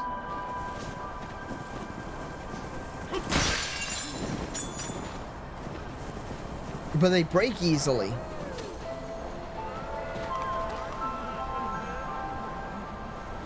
Why do you run away? What's going on? Is there something I don't know? Okay. The crumbly bridge. Okay. Oh! That's why it's called the Crumbly Bridge. Okay, yep. No, I get it. Hello from Constructone. Good grief. I can read. Hello from Constructone Development. We make or break whatever it takes. Want to make a barrel cannon here so you can easily get back up on top? The gits. The absolute swines. The sheer audacity of it. They give us a bridge called the Crumbly Bridge. And then they charge us to get back up. How dare. Wow. Oh, yeah. Okay, so...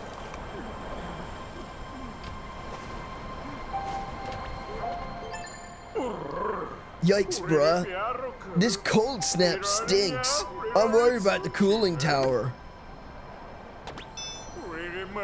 You look like you could fix problems, bruh. Could you go check it out for us? You'll find a way into the cooling tower over in that direction. There's a path for zebras right here. The path for not zebras is below.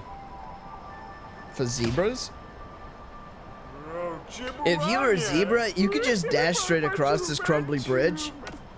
Need anything else, bruh? Not for zebras. The bridge is way too fragile, you know. Crumbly for non-zebra legs. It's a longer route, but you could just try going through the tunnels down, lower down. Okay.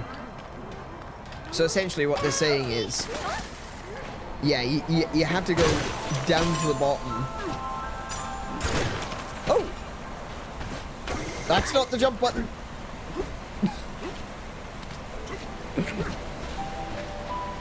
I don't know. Okay. Yeah. Right. Okay. Nope. Oh, I am dying. I have become error.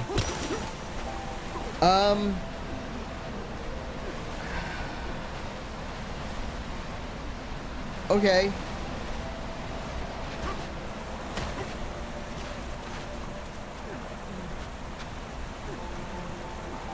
I guess if I go up the other side, I can drop down.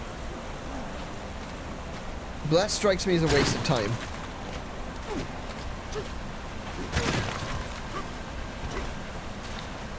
You can head up from here. Oh, can I now? Oh! Perfect.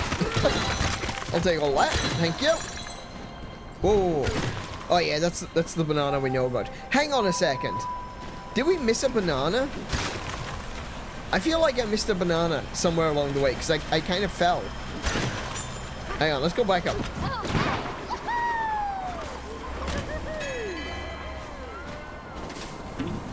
Oh, you. There it is.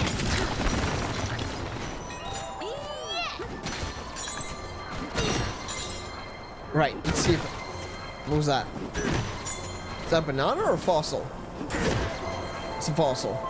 That's fine. Good one. Oh, there's a...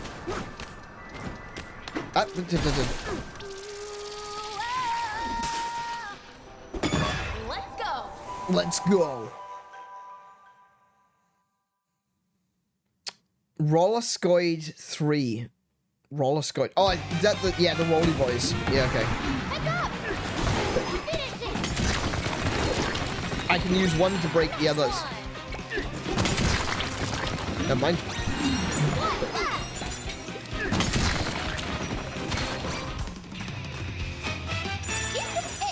So, what I'm learning is, if you do a mission like this, you gain all the gold that you dig up during the mission, but you don't get the banana chips. So you need to, like, make sure you collect all the banana chips before you finish the mission. Interesting.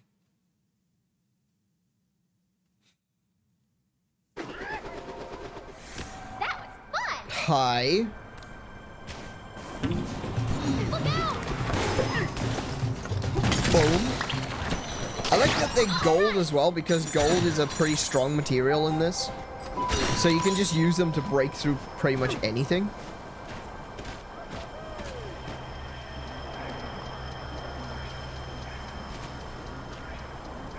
Interesting. So where did I come from? Wasn't there a cave around here somewhere? Oh, yeah, there it is. Heads up! Finish it! Finish him! Yes! Come here. Look out! Oh! I almost missed that one.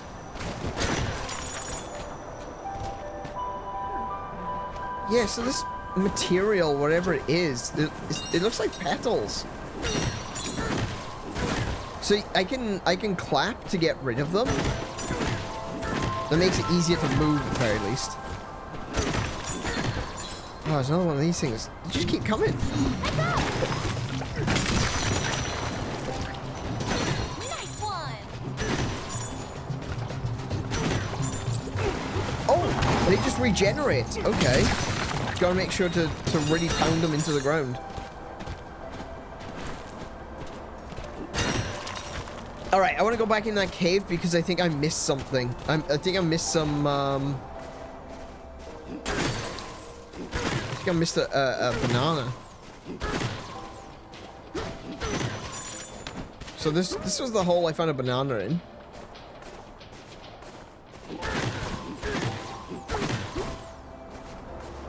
Oh, what's this? Now where am I? Okay, I'm not going to be able to cross that bridge.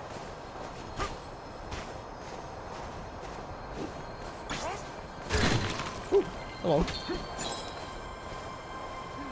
Is that...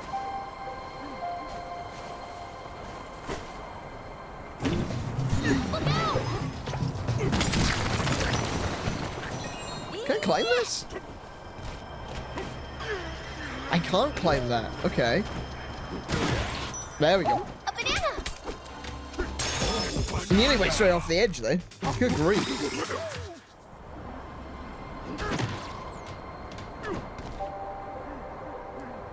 Where am I supposed to be going and where did I come from?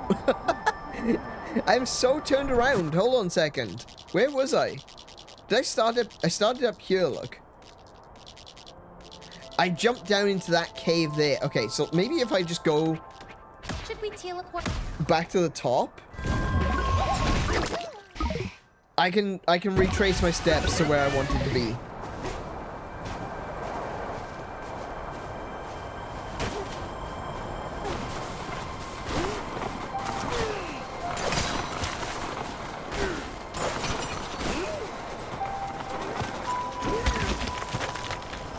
Okay, there was a hole. Oh, wait.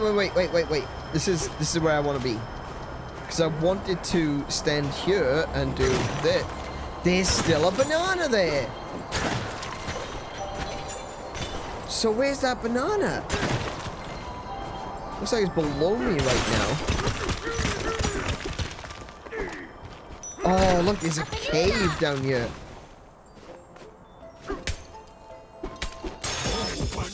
There we go. We found it. We found it. And is that one more until we get another skill point? I think we want to get 3 skill points though. I want to get more HP. Melon juice is pretty cool. Allows you to go bonanza without getting a full accompaniment of gold. But I mean, there tends to be a lot of gold around. I don't think that's going to be a concern. The things that I'm thinking that are going to be useful to get is going to be like HP, apple juice, improvements to the surf turfing, or the turf surfing, something like that. Did somebody say oil? Better sonar, better pickup range. That's gonna need 3 points to max that one out.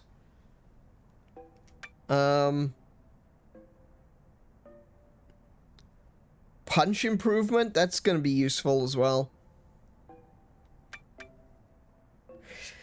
I don't know. Like, honestly, I've not really had much issue when it comes to difficulty of this game, so maybe more hearts isn't really necessary. So long as you can find beds to get temporary hearts, you'll be fine. I think what I want to do is improve my physical strength, better collection range, better sonar range. Maybe, like, apple juice as well. If you can carry multiple apple juices, it's basically going to be like, you know, like when we were playing Metroid, where you get the energy tanks. It just basically means that, I've got 5 hearts, but I've also got an additional 5, you know? Hey, Hellfire, welcome to the stream. How are you doing today? I think the better options here would be, rather than getting hearts, because we've got, like, I think we've got 5 now. It would be to get the apple juices and to get the strength upgrades. Was that charge punch? Bigger charge punch is also another good one.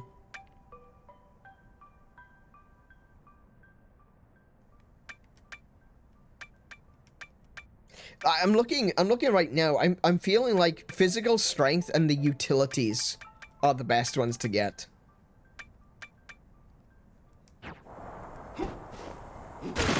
Where are we at? We're in a hole. Oh.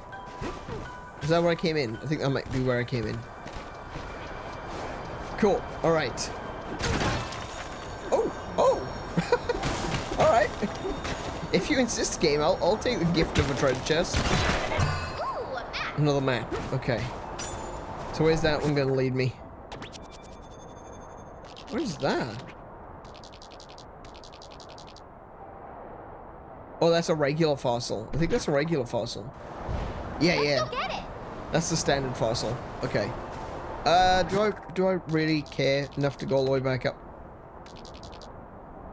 I mean, I could teleport back to... Oh my goodness, just looking how big this area is.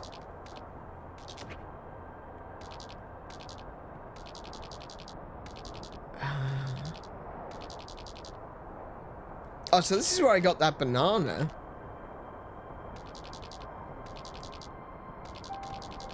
Right. So I was... Oh, right. Okay, I see where I had gone. Right. All right. I completely got turned around.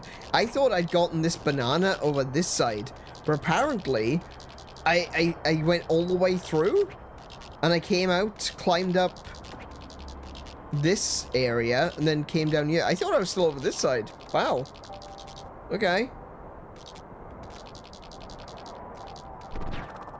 I guess what I'll do right now is I'll go back into those caves and see if I can find anything else. Because I did fall down. Hang on. Where'd the cave go? There it is. I did fall down before I was planning to. I just wanted to see if there was anything else to explore up here. And instead I went straight through a hole. Well, that looks like something I can blow up.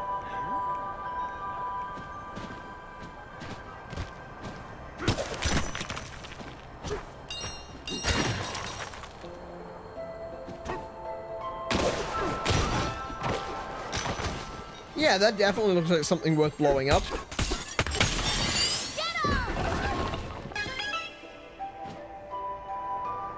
Oh, wow. So that looks like it goes to the next layer. I don't want to go to the next layer yet. I know I said that I wanted to kind of like go through it a bit quicker, but not that quick. You're sleepy? Yeah, tell you, man. I feel you. I do feel you.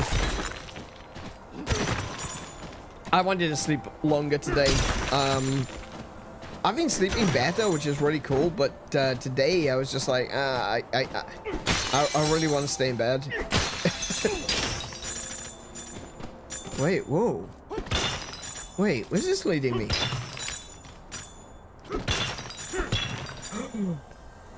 It's full of gold. It's full of gold.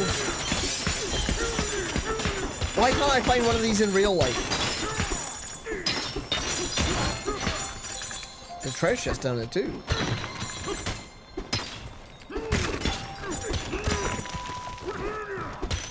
Can you imagine? You know, you buy some land, you know.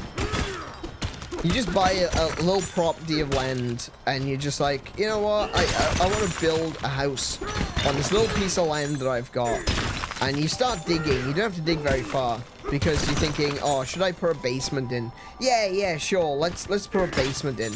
And so you dig down deep enough to be able to put a basement in, and you hit like a rock strata, and you're like, oh, this is kind of in the way. I need to break this open. So you get the crew in. You think, ah, man, this is gonna be expensive. You get the crew in, and then they break through into a cave like this that's full of gold. Excuse you, sir. Hang on a minute. That piece of banana just fell through the floor. Fell through the world. And they just open up into a cavern that's full of gold like that. It's like, yeah, thanks. Yeah, I would love that. That'd be great. Like a solid ton of gold just buried under the property that you bought. That's the dream. That's the dream.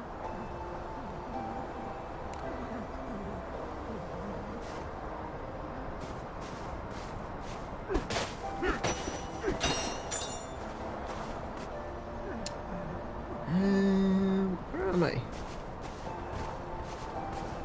I followed my desire for banana, but now I don't know where I am. Okay, here we go.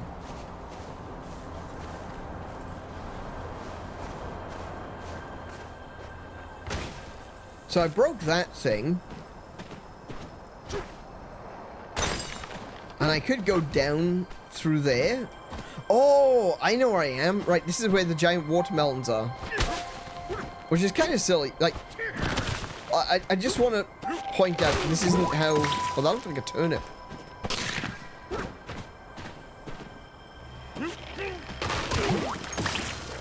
Yeah, those look like turnips. The other ones, the other thing that I pulled up looked like a watermelon. And I was going to say, watermelons don't grow in the ground like that. That's not... How did I miss this?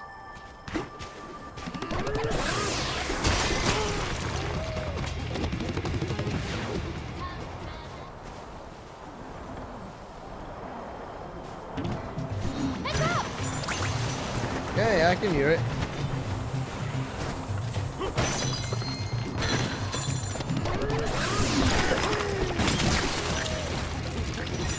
Kill everything! Kill everything!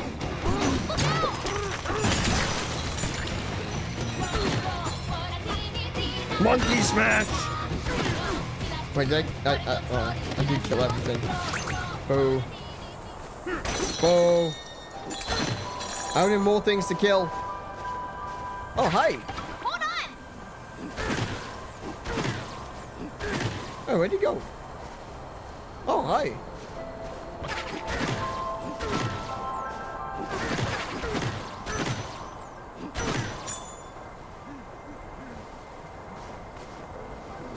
Oh, there you are. Come here.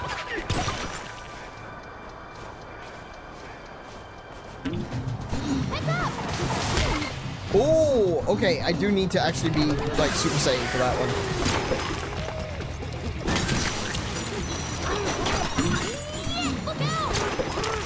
Oh, I'll take that. Oh, nice. Oh, and that. Very nice. You found a map.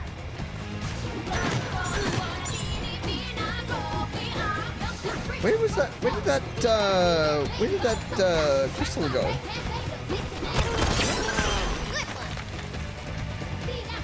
Balloon? I don't know where the crystal went. Where'd he go? I was following him, but now he disappeared. Did he go up? I hope he didn't go up. Maybe he went back to the beginning.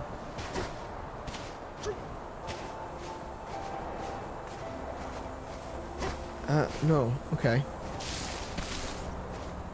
I'm confused now. I've lost the guy. I lost the guy I was following. He stuck his head out by... Oh, there he is. Where are you going? Oh. Sup? Oh, sorry. We sing with glee to see your sweet discovery. Is it a discovery here? Where the heck are we?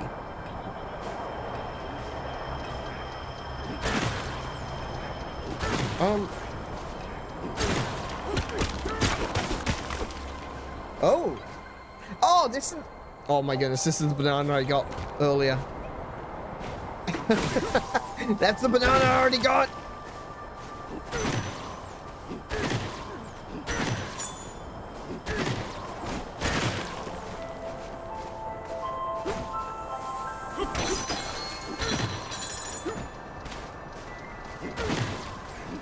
All right.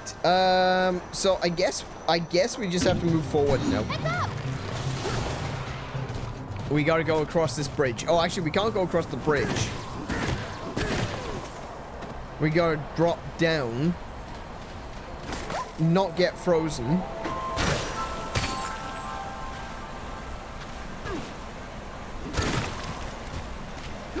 And go through the caves instead. Oh wow, it's really hot in here. Okay.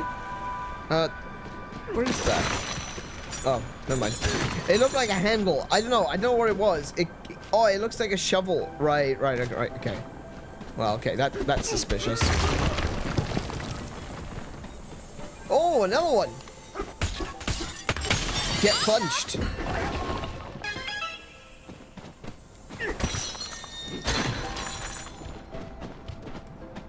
So where do these actually lead?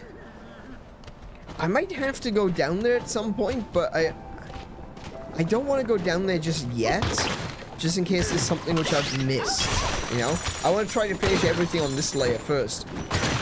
If the game straight up tells me, hey, you need to go down, There it is. then that's fine, but Nice one.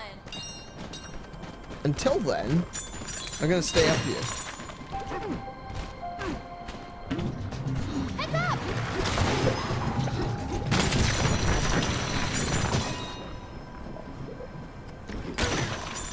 Oh! There's another banana. How do I get to it? Practically above it. Oh! No! Oh, no, no. That was stupid. That was so stupid. Oh my goodness. It was the banana up there, look. Oh, no. I did say that there would be a way to break through and get to it, but damn. I can't believe that. Look out. Finished it.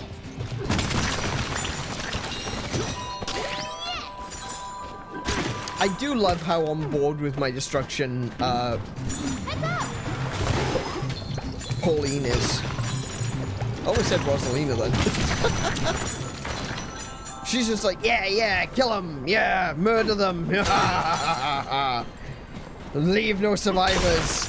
You see all those pretty crystals? Destroy them.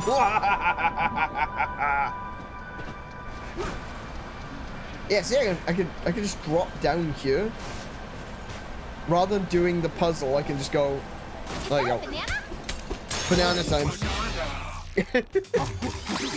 Max said it, not me. All right, fair enough. Yes, Max, you could say I am a little bit of a plonker occasionally. But I do it for the entertainment value, honestly. Yeah, I think we're gonna save. Either save up 4 points, or we'll do the sonar range.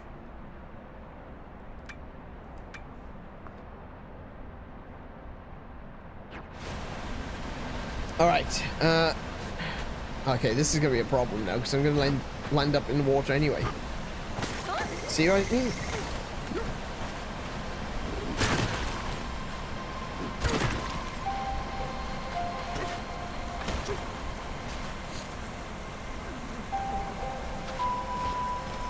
I'm doing it for the lols, doing it for the views, doing it for the clips, doing it for the love of doing it.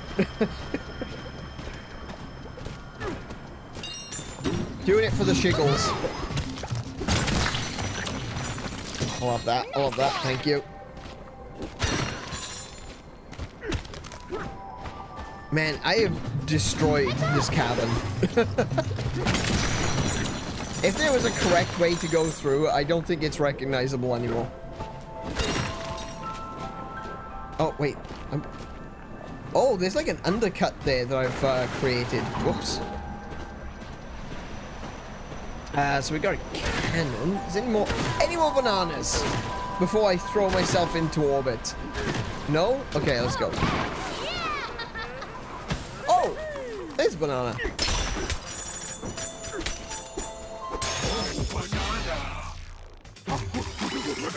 The Minecraft player in me was panicking there.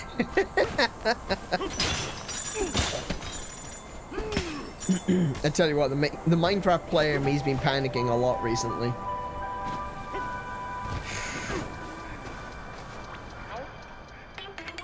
Would you like to build a getaway here? It's only 200 gold. Yeah, sure, go for it. Rock on! Yeah, I've got a little bit of a conspiracy. A conspiracy theory about Minecraft. I think that Mojang are currently developing Minecraft 2 in the background, and they are systematically making Minecraft 1 as bad as possible so that everyone will pay for Minecraft 2.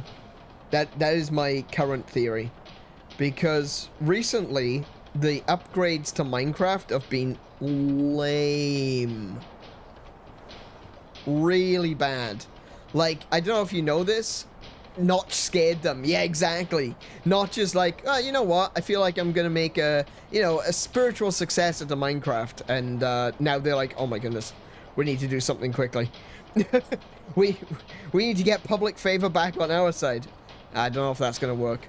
If Notch actually pulls it out of his ass and makes a Minecraft 2, I think it's called Dungeons and Levers is the game he's working on. I don't know. There's a lot of stuff that I feel like they've done with Minecraft recently, which has just upset a lot of people. To begin with, the complete, you know, it wasn't like a complete redo, but they redid Redstone and how Redstone worked, and they kind of screwed up, demi connectivity, which is, something that a lot of big, interesting redstone contraptions use, is demi connectivity. Basically, it's a redstone connection signal where there shouldn't really be a redstone connection signal, and that's what makes it, you know, makes some of these things possible. Also, the way that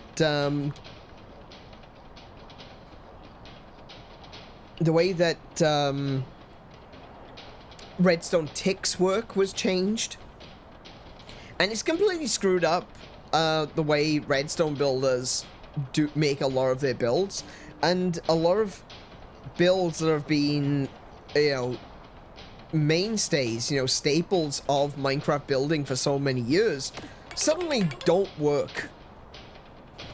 And with the most recent update, they've gone and screwed it up again, because they've removed spawn chunks. Spawn chunks don't work anymore.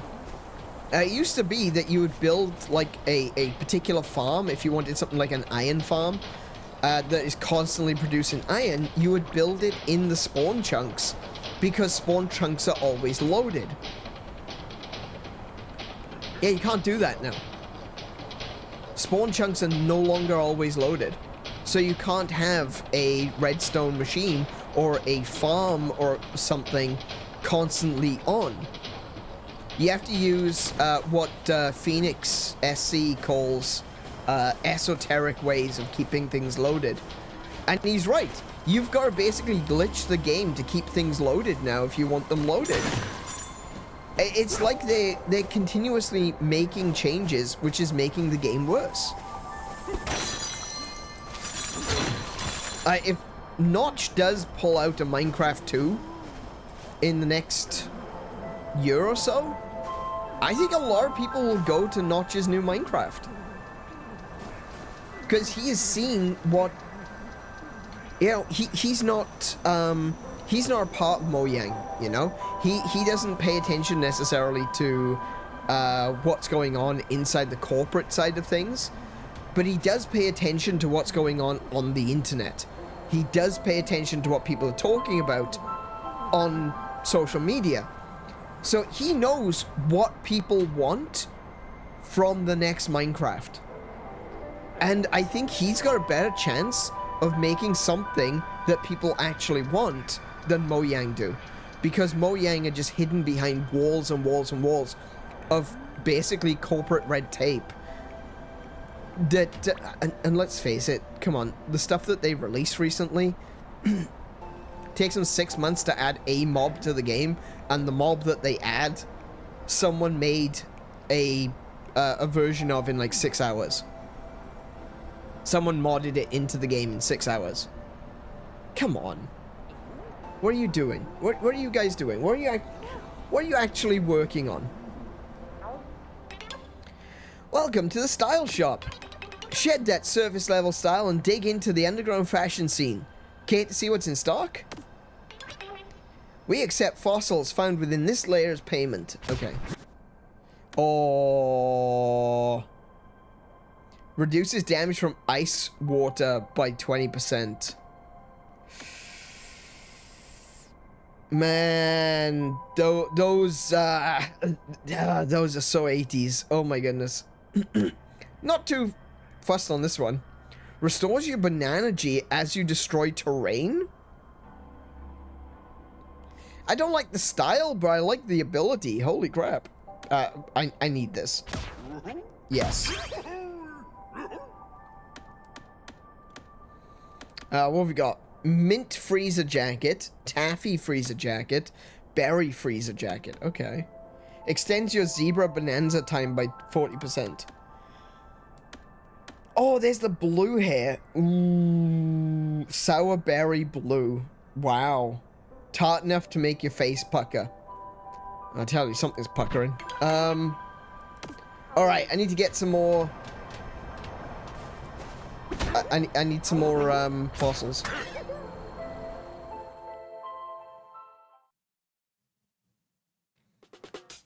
I've got pink zebra stripe pants. Hell yeah. Look at that patch. Look at that pocket. Oh my goodness. This is amazing.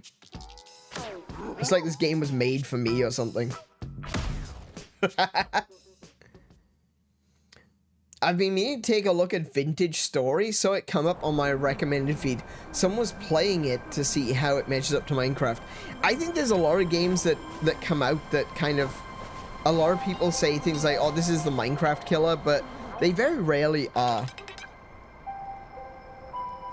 We have storefronts set up all over the underground world. Drop in and do some shopping. Sorry, I keep punching things. Welcome to the stuff shop. We'll sell stuff like maps and helpful items to use on your adventure. We only accept gold as payment. Hope that's okay. No, that's fine. I prefer a gold-backed currency. Wow, we're gonna get some more red balloons. Oh, we got 70. We got 70 red balloons. We're nearly there.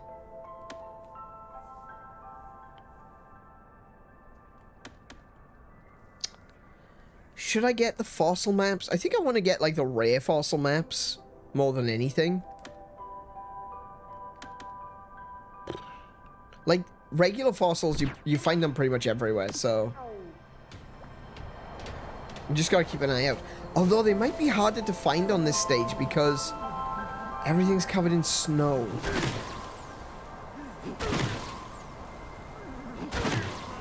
Ooh, I hadn't even considered that. You might actually want to get the maps.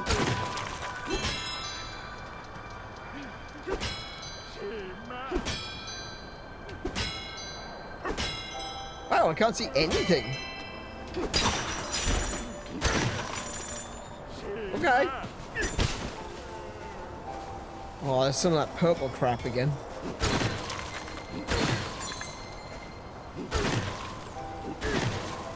See, this is why I want to improve the sonar. Oh, there's something down there. Oh, I can't access that though.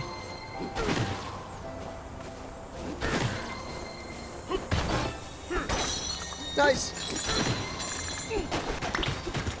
Oh, a balloon. Oh no, it's an apple. I thought that was a balloon. I was misled. Okay, so I need to figure out where's the thing that's creating this material? Looks like it might be coming from in here. Yes, it's in there. Got it. Hang on, I saw a banana then. Look, there's a banana there. I knew you could do it, DK! Right, where's that banana? That way. Right there. Oh, nice. Unvoiding the scoop.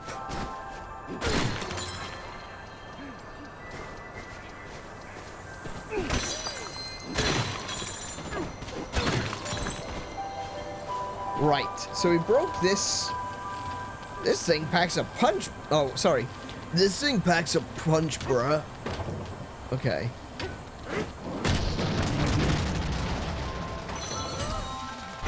That was more destructive than the last one of these that we used. Oh my goodness, what the hell? Oh, this floor is all icy. Hey, a banana! I'm trying. So icy! We gotta get through here quick! Look at the way he skates. He's so elegant when he skates on the ice. Can I roll? I think rolling would probably be safer, eh? Hang on, I want to punch this thing again, see if I get, you know, more damage. A little bit.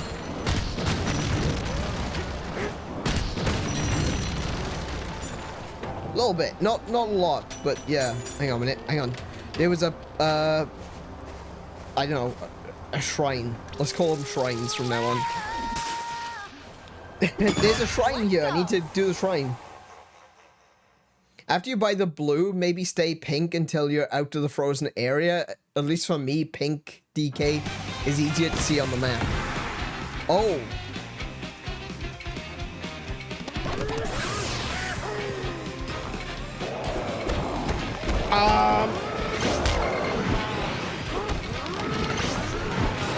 I can't hurt them. Okay. I've got to kill all of them. Oh, wait.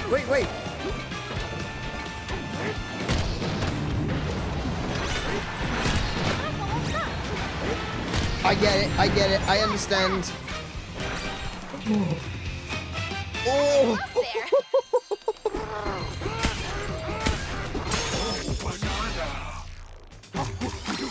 Okay.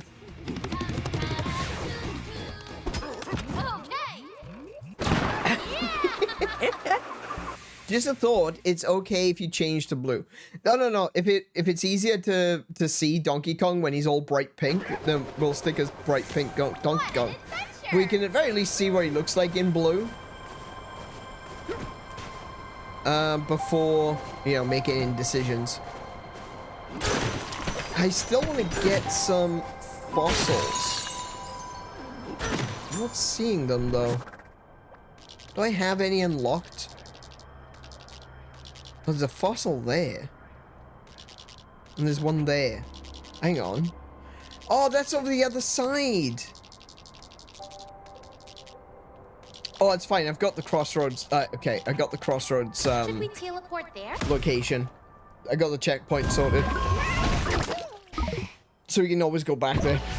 Alright, so there's couple of... Should be one under this bridge.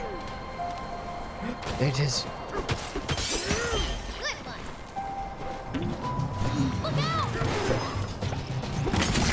I will have none of your shenanigans. Nice one. None!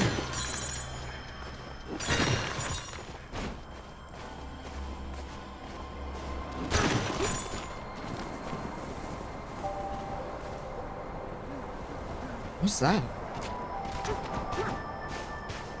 Oh, I've already done that one. I've done that one. No, I can't do it again. As much as I would love to, I can't do it again. Where is it? Oh, there it is.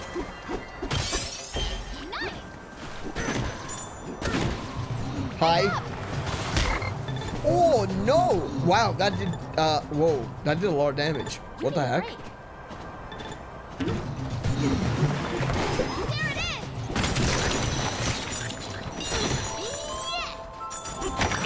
Yes. Oh, perfect.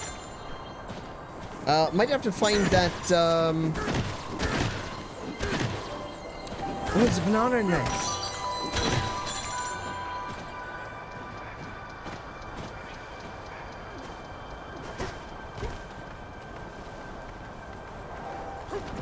Oh, nope.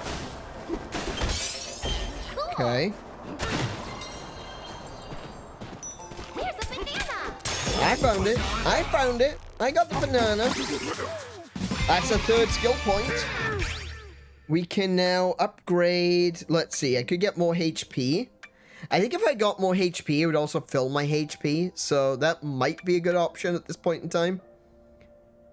But I kind of want the sonar. I think I want the sonar. Just make it easier to find fossils and things. What's that one? Banana-G? Banana-G is pretty good too. I think I want the sonar. Yeah, I want the utility. I want to be able to find things. There we go.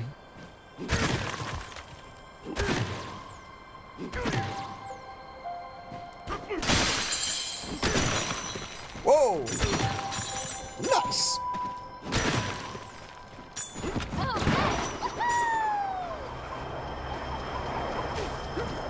Okay, where am I?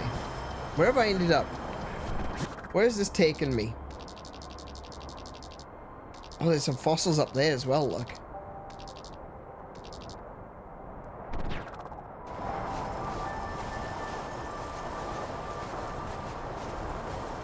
There it is. And there's another one. Oh, all the way up there. Okay, we can do the fast travel to get up there. Teleport there.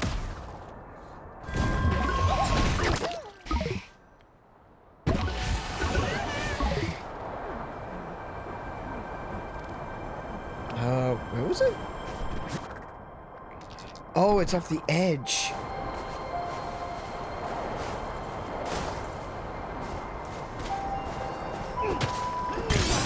Oh, hello. Got another chest too. I tell you what, I think it's my... Is it my tie?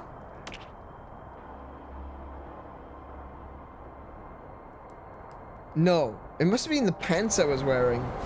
Right, I had something which gave you a bonus to chests appearing. And that was really useful. Like, I'm still getting lots of chests. But bonus to chests appearing is really good.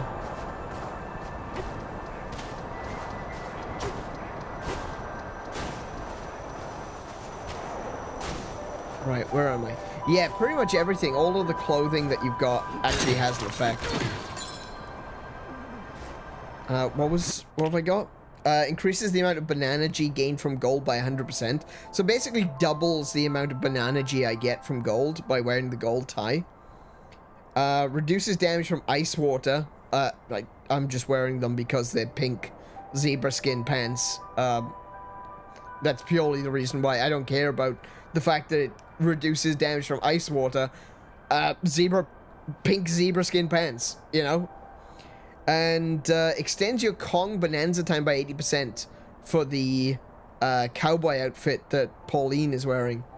Hey GH, welcome to the stream. How you doing today?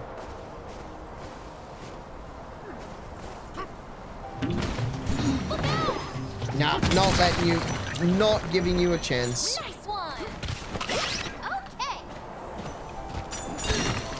Right, where am I going? Where do I need to go? I could just go over here. Should we teleport there? We should. Because now we need to go down into the caves down below and make our way through. With the extra range on my sonar, I might be able to see some more fossils. Oh, it's on the outside. There it is.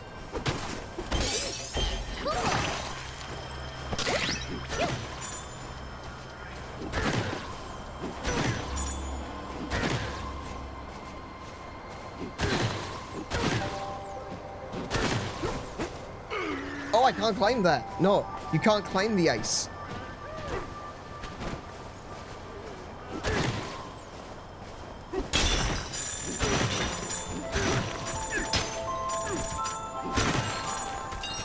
Nice. Okay. So we're gonna jump on down here and hope we don't get completely murked.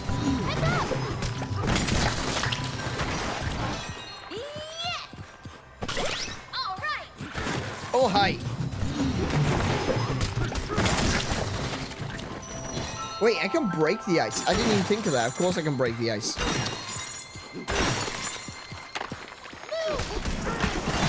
For some reason, my brain was telling me you can't break the ice. And I have no idea why. Whoosh. Icicle is nice, but also scary. Sorry, didn't mean to punch you. I swear, I just keep trying to tap to talk to them. You know, pressing A to talk to them. But I'm not noticing that they don't have a talk to prompt. And so I just end up punching them. I swear it is not my goal to punch these poor rocks.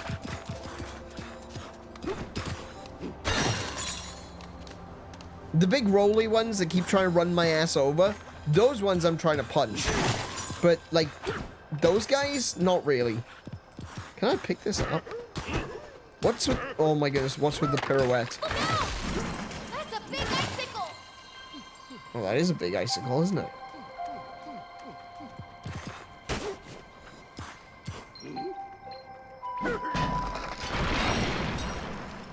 Sweet. Ooh, okay. Can I just, like, smash through? Of course I can smash through. What am I playing? Ooh. 71 balloons?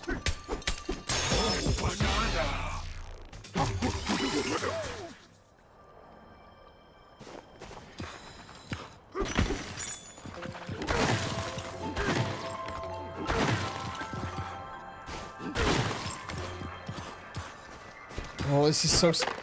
Oh. That would have been the, that would have been the easier way to go about it. Looks like there's a fossil over there, but I can't really see where that is. Oh, watch out for that. Oh, there is a fossil right there. Look at that. Steady.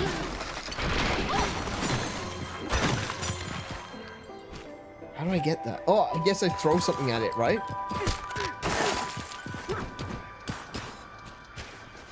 Can you stop sliding? Oh, that can go as... Oh, hello. Oh, okay, that works too. Good one. What am I on? I have 10. I can now get the sour blue Donkey Kong.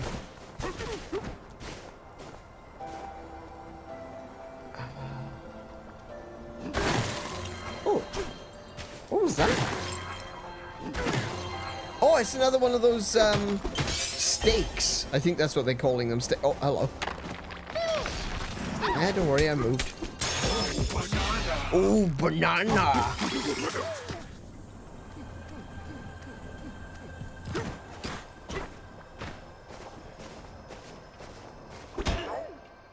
I see, I didn't mean to punch him.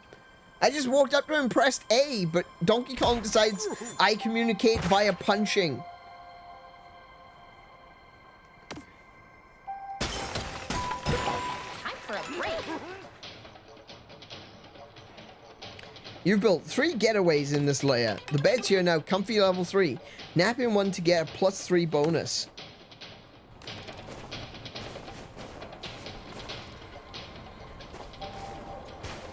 Alright, so...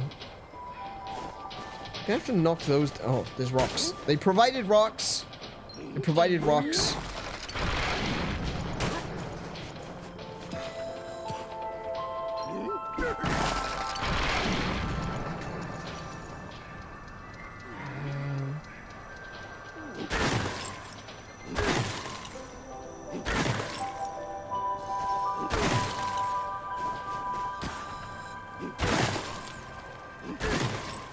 There's a...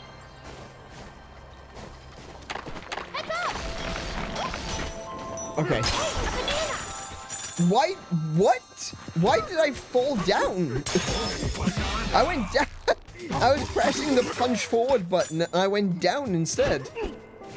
Okay.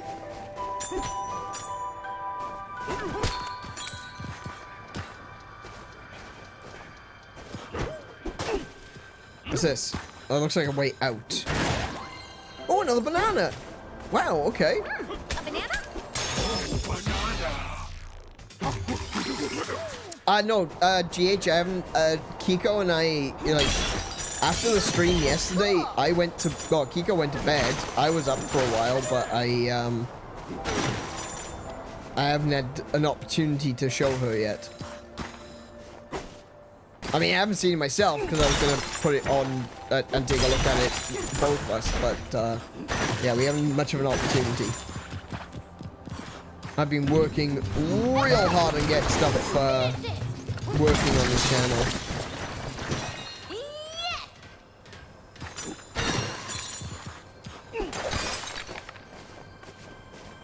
Wait, hold on a second. Did I just see, Echo or something? No, I didn't.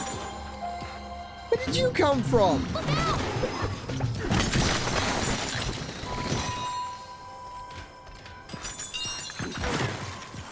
There's a banana over there. I can't get up.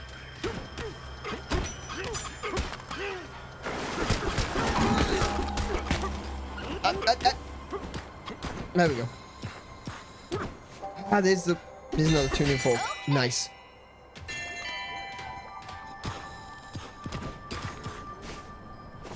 Pauline still needs booties. Booties. Actually, last night we were both working. We were both working until dinner, even though you didn't stream. Oh, I didn't stream. You're right. Oh man, yeah, like the past couple of days have just been like one long thing for me.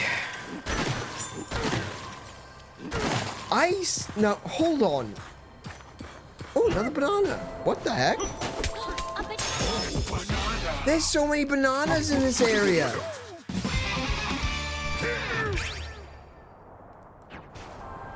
Not complaining. Just, wow.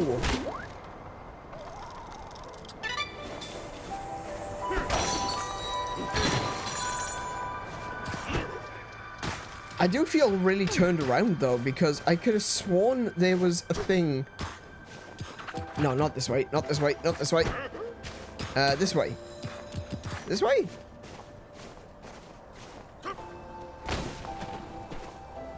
Yes, there. That's what I was looking for.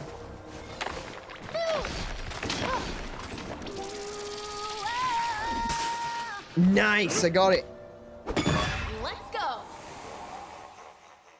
Just an idea, if you guys go back to Minecraft, but there's a server called The Hive, and you can do custom games of Bed Wars, hide and seek. I've never really played any stuff like that on Minecraft, to be fair. Mostly we just do our server.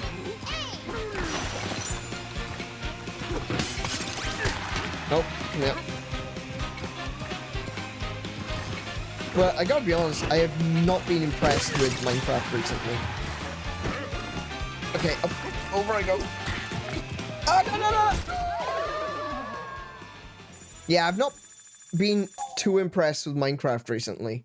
Like, just generally what they've been doing in terms of, like, new content that they're adding to the game.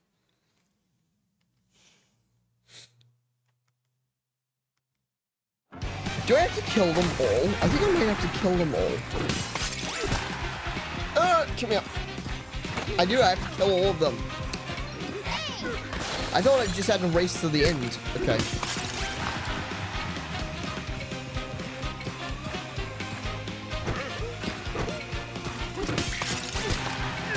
Come here.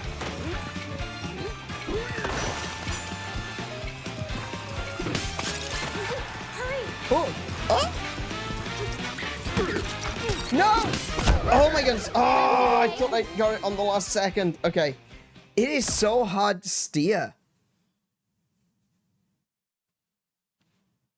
It is so hard to steer. Oh my goodness.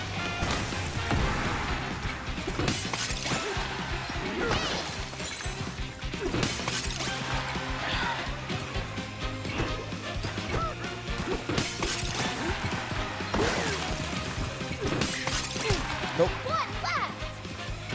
Okay, I got it this time. Oh no! Nicely done. Okay. Alright. Alright, alright. Yeah.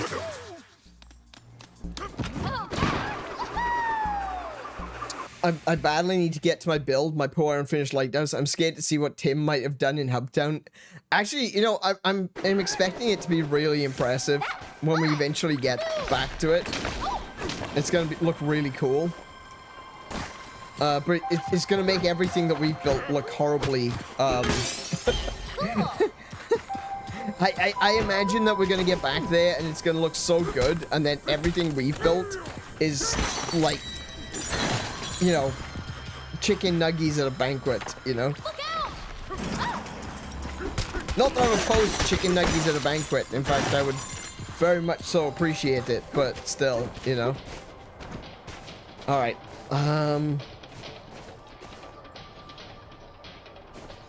wait, I haven't been down this way. Oh, slow.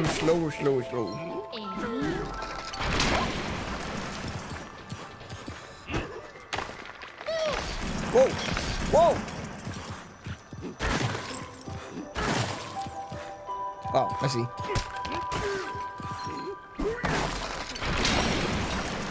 That's why you play the hive. Oh wait, hang on a minute. I was coming through this in the opposite direction. Oh my goodness, this area is so confusing. It's so enclosed and it's all like one color. Where am I supposed to be going? So I just did that over there. No, hold on. That was a terrible idea, but it paid off. Okay. It was more arse than class, but it paid off. Okay.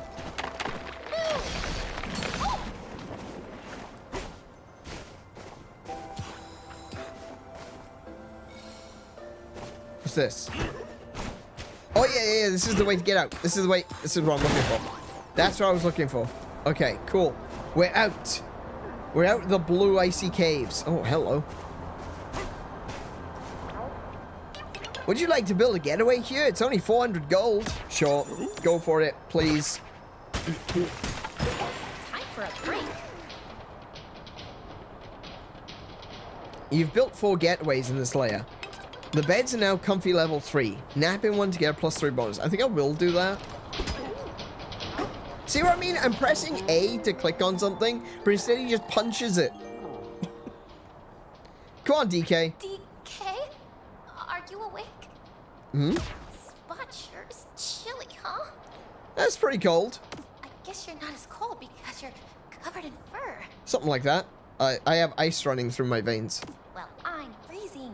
Could you scooch over a bit and block the wind for me? Much better. Thank you. When we're done napping, can we go somewhere warm?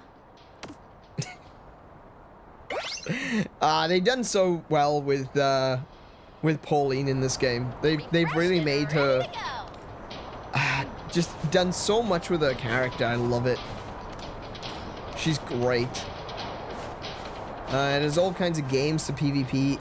Yeah, like I'm not really interested in that in PvP in Minecraft. Like I said, we mostly just play on the server, but problem is that you know, no matter what we do, whether it be PvP or whether it be on our server, the changes that Mojang are bringing to the game, they're going to affect everyone.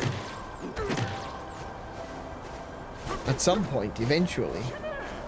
Well, I can't climb, I can't walk across this. Where am I supposed to go now?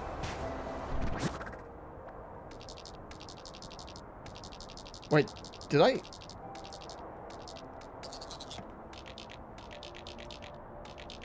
I appear to have missed something inside the cave. Back underground we go. Can I see it? Where's the exclamation point?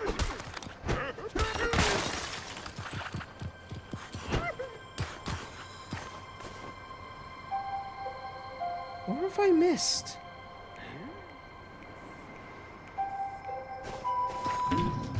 Look out! Nice one! Oh, wait, here? Hang on, let me climb up that. Hi, excuse me, I need to borrow your head. Oops, no, hold on. Never mind, he exploded.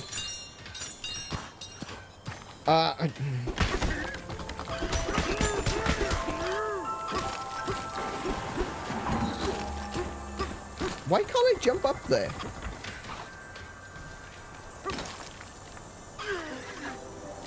There we go. Now where am I? Where is this? Where's this place I'm looking for? I'm so confused right now.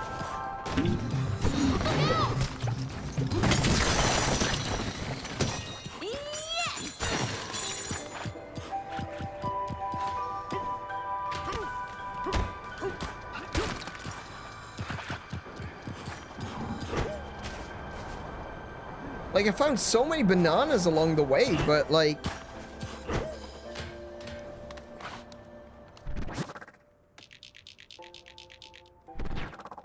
I don't know why I can't see the exclamation point when I'm looking around. Maybe it's designed that way, like the... Oh. Wait, did I just go back the way I came? Oh, I didn't mean to do that. Nice one! I didn't mean to do that. I was going this way. I want to go this way. I think. I think this is where I want to go. Ah, look! Yeah, I found it! I found it! I found it! I found it!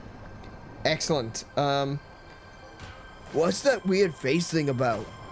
I don't know yet. Hold on. Ooh! Ooh! Gold. Ooh, and a chest. So that's another balloon. 72.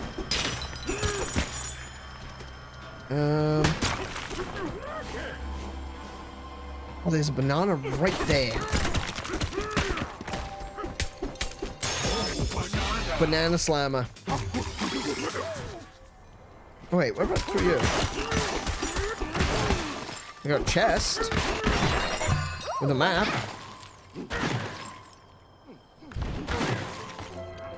There's something over there. What's that? fossil? Oh my goodness, look at the way everything is sliding. Oh, there's a banana. Oh, there's a fossil out there.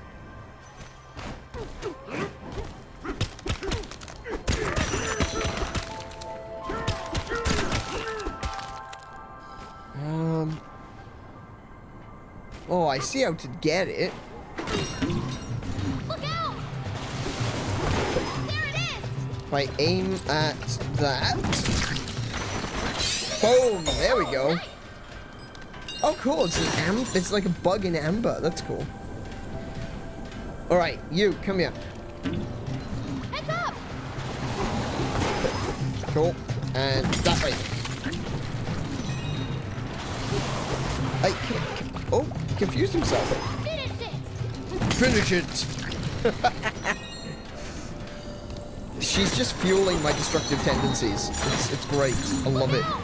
I love it. Right, I think we can climb. Oh, okay. Hold up.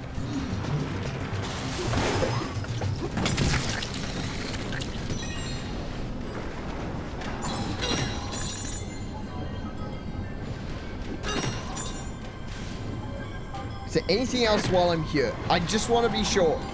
I want to be sure before I... Here's a banana.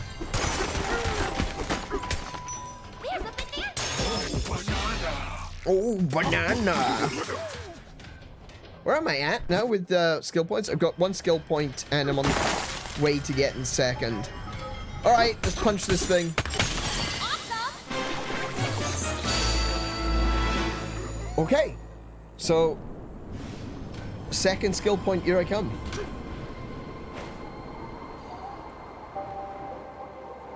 Whoa. Well, she wanted to go somewhere warm. Sublayer 105. Okay. Oh, sorry, 5. Did I just read that backwards? Good lord. Would you like to build a getaway here? Yes, come on. 500, sure.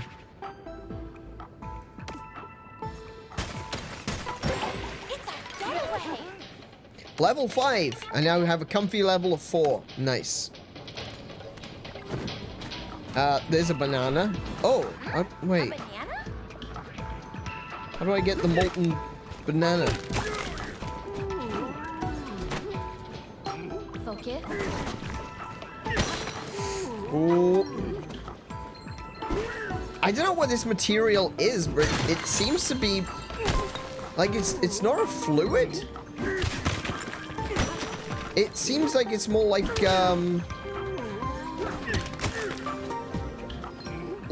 sugar, you know? Like molten sugar. It says lava though. How do I... Give me that. Give me the chocolate sprinkles.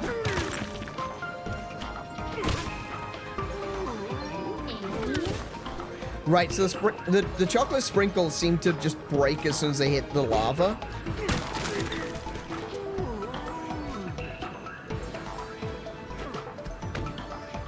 Or I could probably put rocks in there, eh? Oh, they break too? Damn it, straight into the hot stuff. Oh my goodness.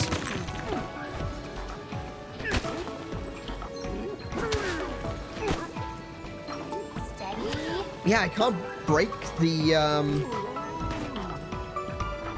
banana. Maybe some gold? There's another banana there. Oh, it's fossil. Oh wait, hang on, there's 3 bananas right here. Hold on.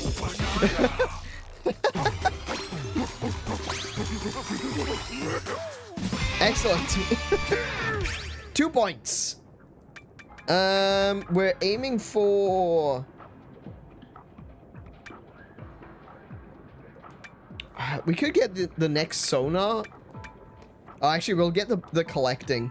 We'll max out collecting. Is that another banana? No, it's a fossil. Can I grab this gold? Hold on a second. Gold is pretty solid. Oh, I couldn't grab that. That's a problem. There we go. Okay, can I throw gold at the banana? That did a lot more damage than I was expecting to the lava, but not to anything else. Okay.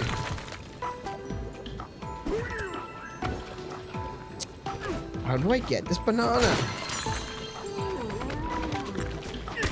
Give me a rock. We're gonna try again. Oh, of course, surfing. I forgot about the surfing. I forgot surfing was a thing.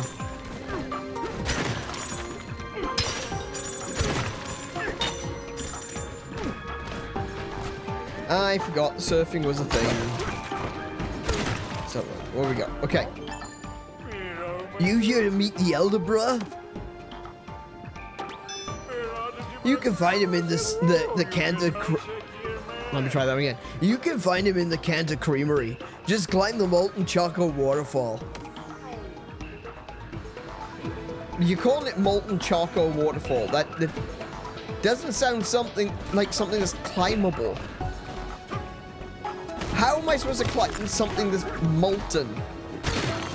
Oh, is that? Hang on, there's something down here.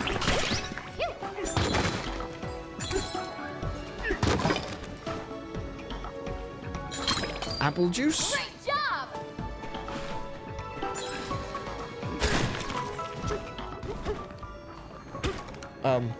Help.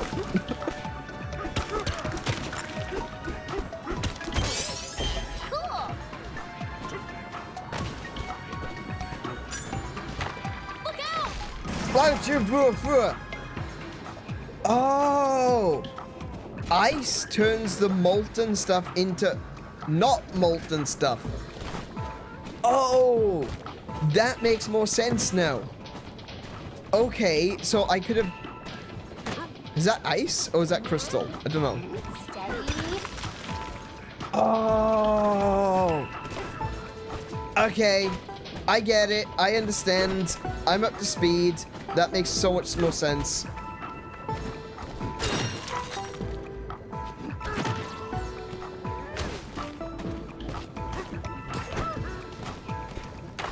Heads up!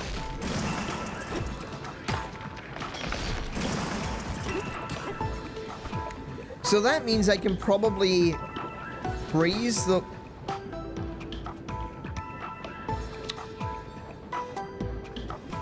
It means I could probably freeze.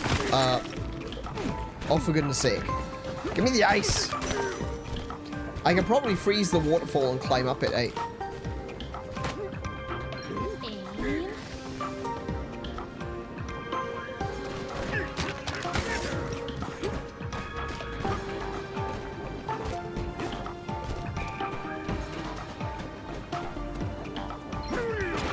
I did not mean to bung it that far.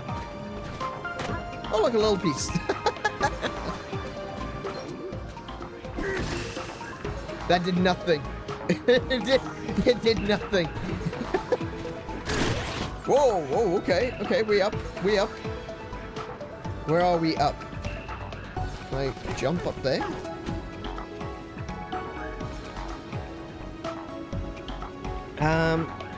Okay. Chocolate chip. Focus. Throw it. Chocolate chip, throw it. That.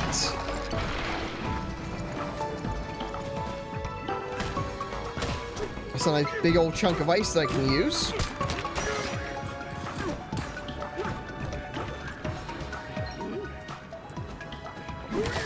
There we go. So I guess I just throw it up high. Oh, okay, that didn't work. I figured if I threw it up high, it would fall down, but that doesn't appear to be how it works. Okay.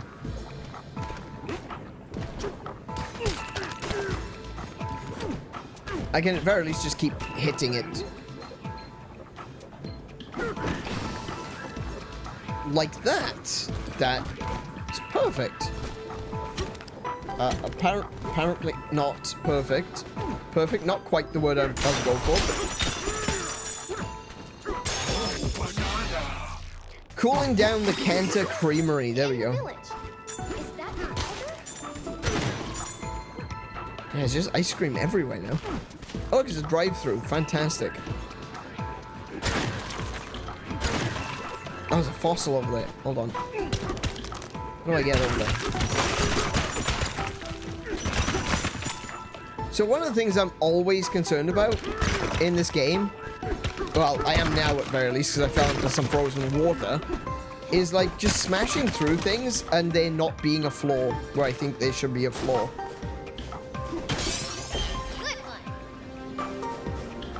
It's one thing to just smash and bash and go crazy. There's a cave in the Chocolate Mountain. It's one thing to smash and bash and go crazy, which is incredibly fun and satisfying. But it's another thing entirely to just go, right, where do I need to go? And,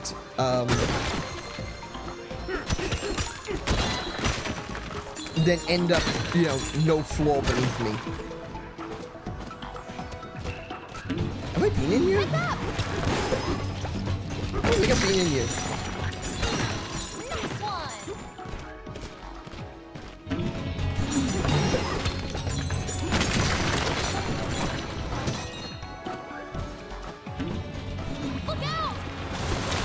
Oh, damn it. Okay. Mistimed my attack there.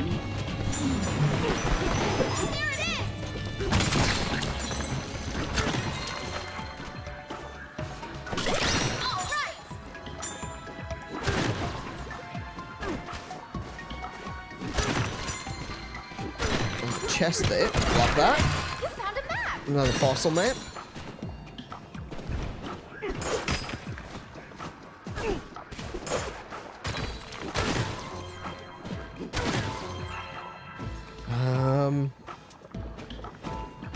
Wait, hang on. If ice can cool down the hot lava, can snow? No, snow can't. That looks like a way out. Let's see where we end up. Oh, wait, there's actually a checkpoint there, so we'll do that. We'll jump back down. Exit. There we go. So much gold. Alright, we'll keep going down through this cave because... What is... There's a bunch of fossils in that direction.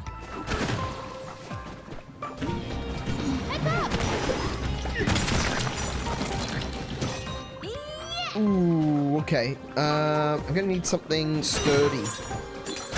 Like rock.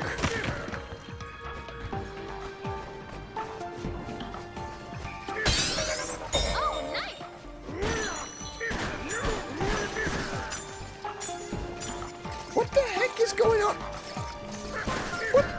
What are you? Focus. Come back! Give me those banana pieces. It's a little lizard. It's a little snow gecko.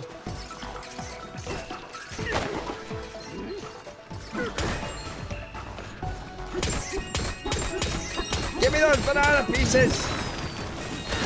Oh, I didn't mean to do that to him. That was just mean. I feel bad now. There's a banana over there. Oh, there's a lot of lava on the other side of this. Okay, so I don't know where that's leading. There is a banana over there. Like, there. Like, on the other... Ah! There's another one.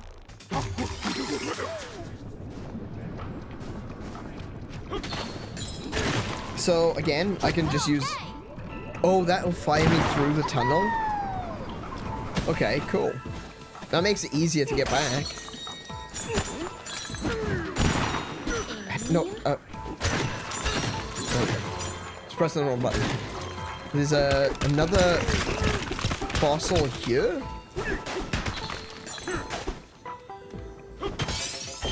Nice. I love that the delicate work of, you know, finding fossils has just been reduced to smash it enough times until it comes out of the wall.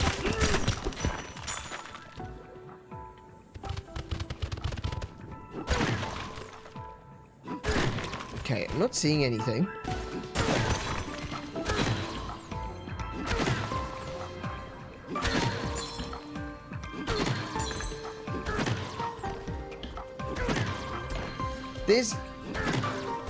It's making a noise. Oh, I see it over there.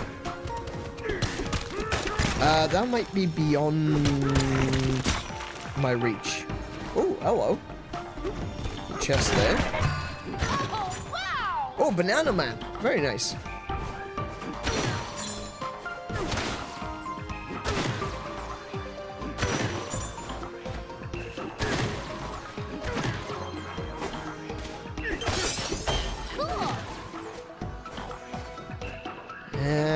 Right.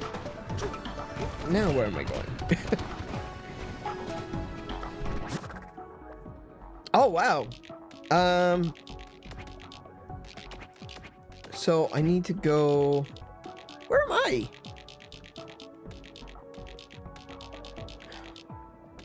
I guess I'm underneath this chocolate area? Okay.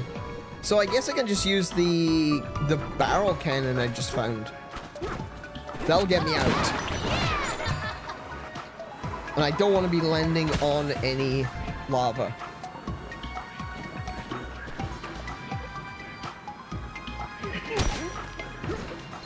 Focus. Yeah, I'm trying to focus. That didn't do anything. What is this? Oh, it's sloppy and sticky. Ooh, perfect. Get frozen.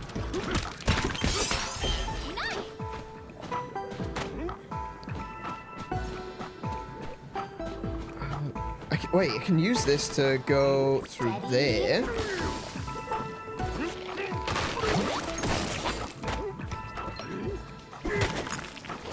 That did not go as I had planned. Oh my goodness, no. This stuff is so sticky. They took Rocky Road to a whole new level. Yeah, they really have. If I just like... Oh, I've been doing this wrong the whole time. I was throwing it at the floor. Thinking to myself, oh, well, this is how you throw it. Obviously, you throw it at the thing that you're trying to cool down, right? You gotta skim it across the top. It's not... I'm not throwing it at the floor. I'm throwing it across the floor. You actually have to think about how you throw things. Man, I love it when a game actually has proper physics.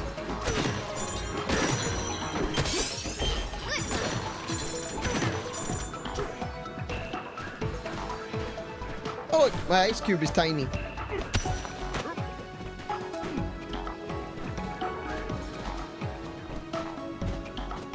Where do we go now? So I'm at this chocolatey place. Hey, there's another balloon. There appears to be some...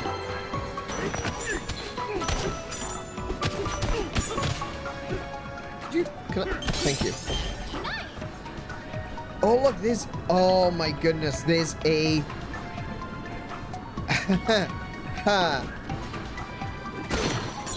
There's a fossil rolling around on the lava roll. Wait, these guys are... I'll do that. Okay.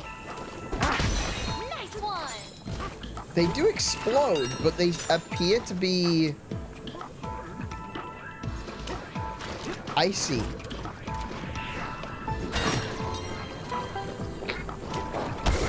Whoops. Oh, no, no, no, no! I landed in the... Damn it. You need a break. Yeah, I noticed. There we go. That worked.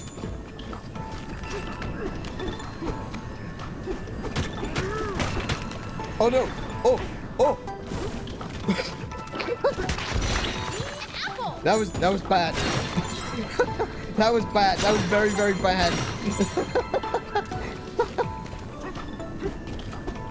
Come here! Why can't I break you?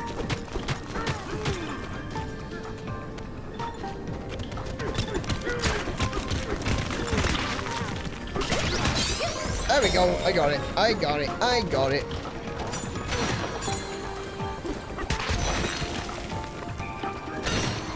What's that? Oh, there's a chest down there too.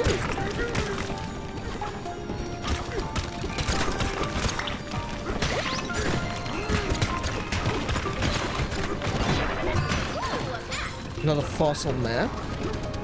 Oh, hello.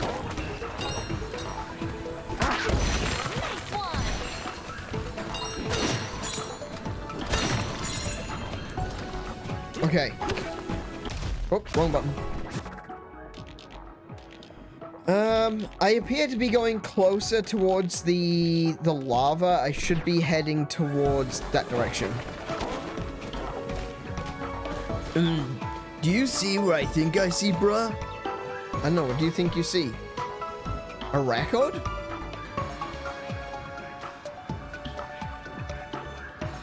Where do you see a record? That's what it looks like. It looks like he's got a record on the top right of his... Those fields are a molten mess, bruh. I don't know. What are you seeing? What are you seeing that I don't see?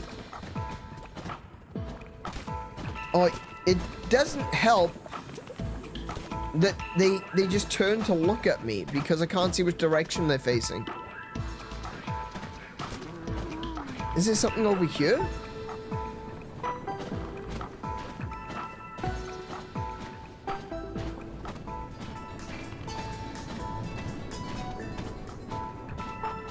I don't know what he's talking about. There does appear to be something up there, though, that's interesting. Where am I? Well, this is the big guy. We've reached the big guy with the banana beard, but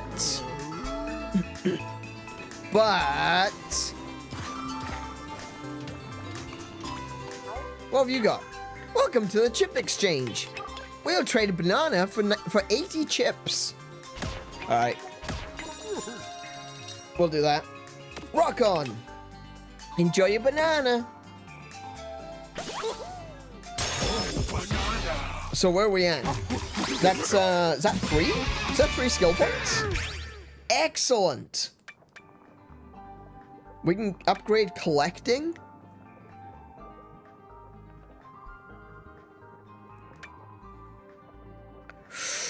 Ooh, I could get 1 more, increase my punch. Or I could just get some more apple juice. Ooh, see, now's the problem. Now I've got things I'm like, oh, I don't know what I want to get. I wanted to get the utility stuff, like the collecting and the better sonar, because that's the stuff that you use all the time. But at the same time, punching is also something you use all the time. So let's just keep buying some bananas, shall we?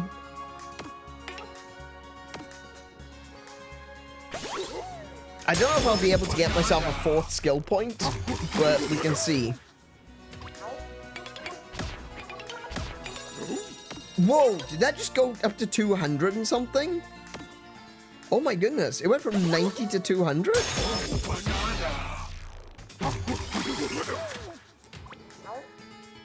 Oh, no, it must have... No, never mind. I completely misread that. It must mean like 200 gold.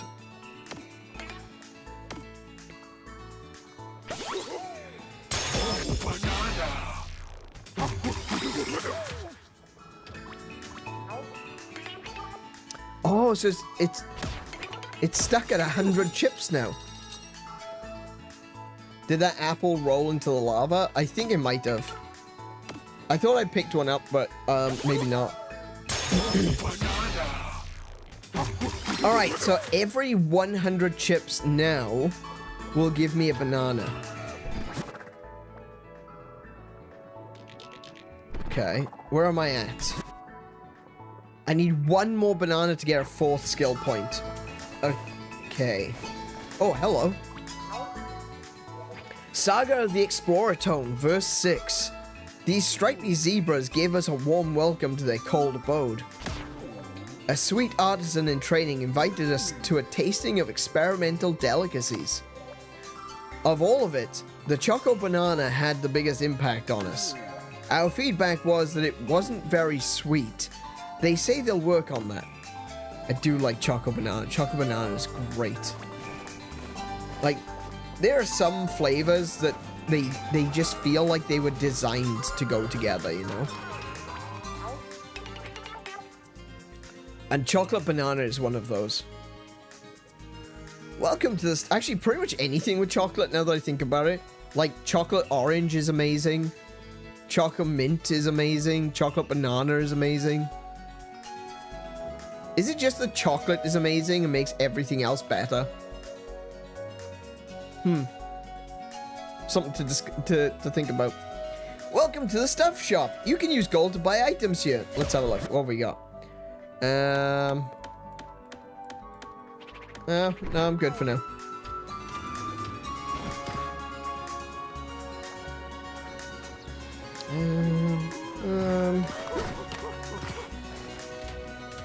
I think I can afford the different hair dye now. There we go. Sour berry blue. Yeah, let's go. Cotton candy pink. I mean, I'm already pretty pink, but... And yet some blasphemers thought they could improve chocolate with caramel. I do like caramel, though.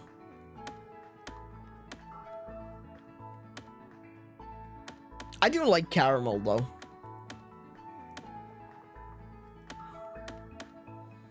Does caramel improve chocolate, or does chocolate improve the caramel? The way I look at it, caramel in chocolate mostly is just a means by which you hold the caramel in place. You know? Like, caramel is gooey and sticky and drippy and all that jazz. So, being able to encase it in chocolate is pretty good, you know? Makes it easier to handle. I mean, you could ultimately, I suppose, just have a spoon of caramel. I guess that works. Just a scoop of caramel. Closet. Where's the closet? Closet? Closet. There it is. Alright, let's have a look what we got. We got fluorescent pink zebra skin pants with a blue pocket. And we got sour berry blue fur. Oh, wow.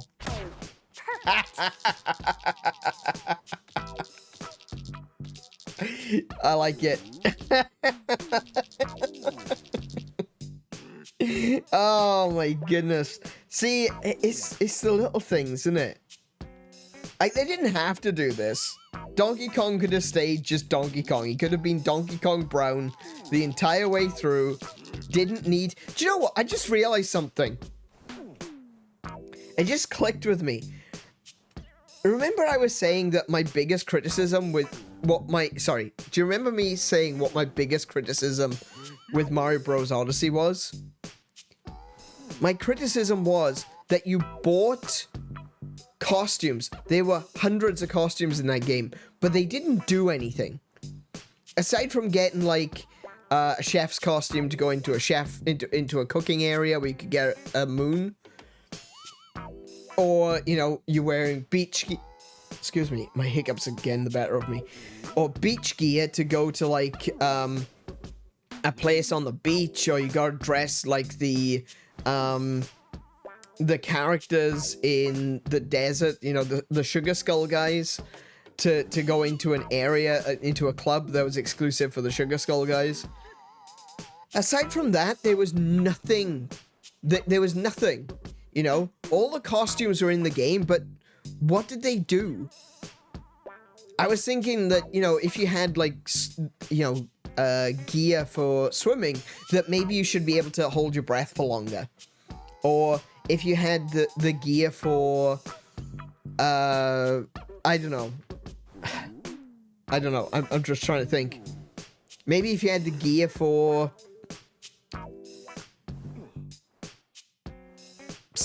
I don't know. One of the other costumes would give you, like, more coins. Like, every coin you pick up is actually 2 coins. Maybe ones that'll increase your HP, so the more HP you've got, it makes it easier to, obviously, not take as much damage. Or maybe it'll be something simple like, every time you pick up a heart, it fully replenishes your hearts, rather than just replenishing one point of damage. They've done that. They've done that in this game.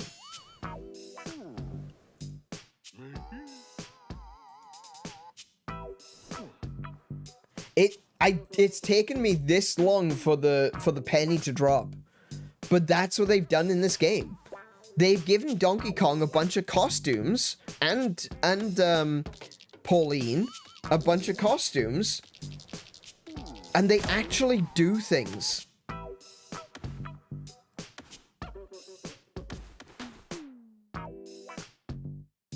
This was my biggest criticism about Mario Odyssey. That once you get a costume that you like in Mario Odyssey, aside from those missions where you need to dress a particular way, you could just keep the same costume the whole way through, and there's no reason to change.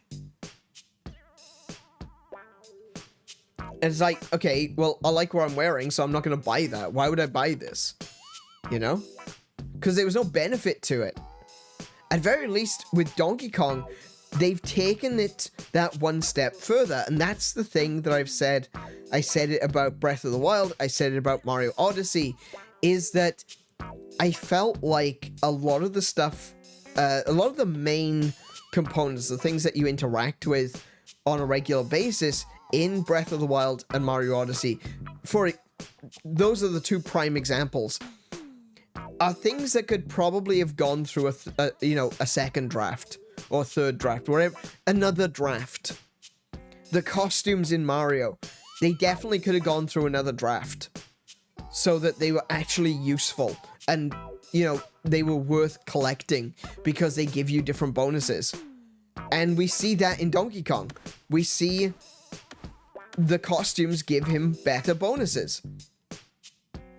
And, in Breath of the Wild, I felt like a lot of the puzzles were half-cooked. And then Tears of the Kingdom comes out, and the puzzles are so much better. Even when you think about it, like Magnesis.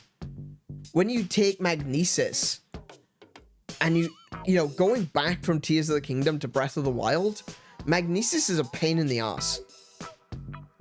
Because Magnesis doesn't allow you to manipulate the object that you've got. You've got to pick something up, put it back down, and then pick it up from a different angle to change the angle that you're holding it. And even then, you can't take something at strange angles because it automatically orientates to face you. So one of the things that I had some issues with was a steel door, right? You're trying to pick up a steel door to lay it across some pieces of wood so that you can create a bridge.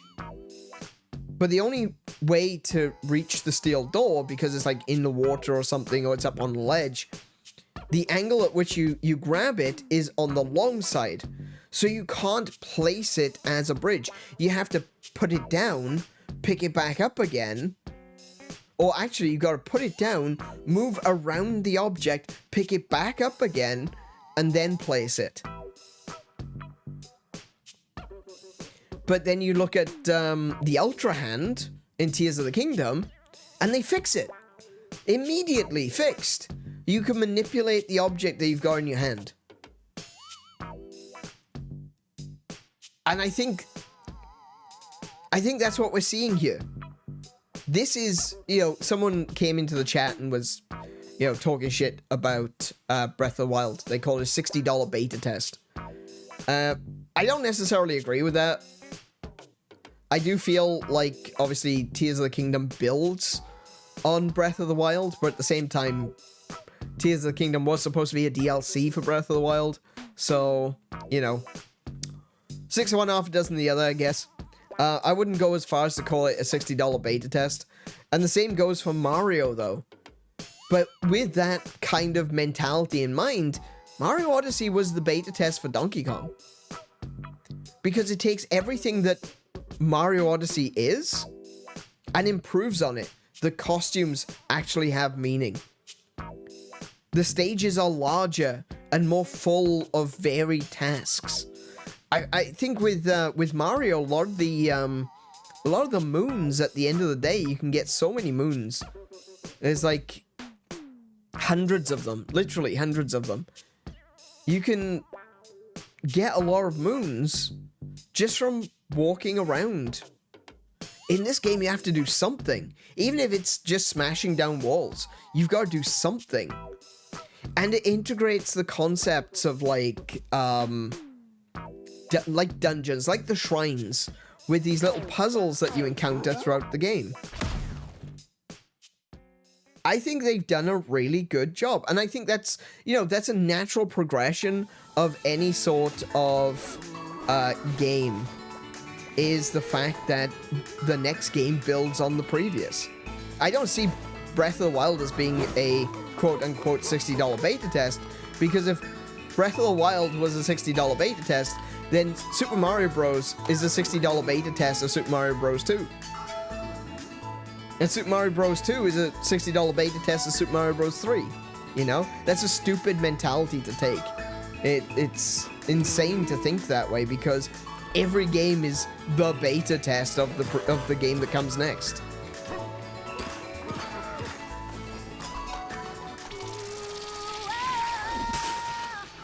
But when it comes to particular mechanics, yeah, I can actually I understand that. I see where that's coming from.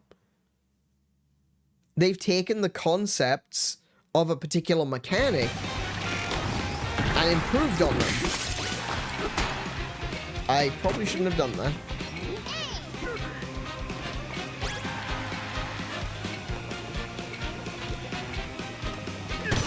Can I perhaps... No, I can't, perhaps. Okay. Oh, there goes,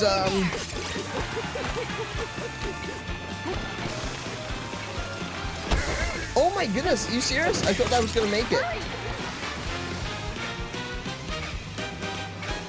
Okay. Okay, that didn't work. That didn't work. We'll try again. Breath of the Wild is certainly flawed, but I had no time for shit like that from trolls. Yeah, exactly. And that's ultimately what the thing was, you know? The person wasn't coming in for a genuine conversation. They were here to troll, and, you know, you could take that elsewhere. I don't know what I'm supposed to do here. Oh my goodness! Hurry! I don't know what to do here. Get up, DK! Hang on, I have to leave because I need to refill my HP, and I need to refill my apple juice as well. And we're back. Ooh, okay. Where do I have a house?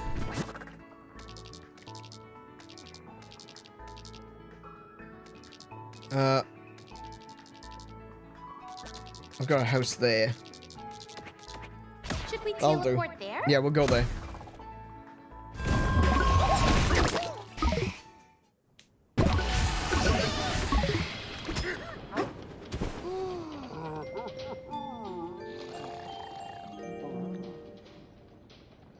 DK, are you awake? I had a weird dream. Oh, okay. She had a weird dream. This room is covered in chocolate, right? Yes. Dream, I was sleeping in here and everything started to melt. When I jumped out of bed, I was covered head to toe in chocolate goop. And then you gobbled me up. Chomp. Oh. Okay.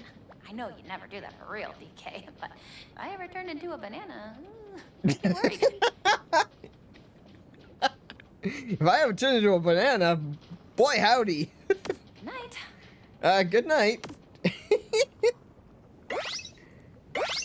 Let me pump up the volume a little bit in the game because. Wow, you were out like a light, DK. Yeah, that sounds a bit better. I think it's easier to hear. Pauline. Okay, so I want to go back here. Should we teleport there? We should. Is that too loud? That might be too loud. Hold on, that's pretty loud. How about that? That looks a bit better.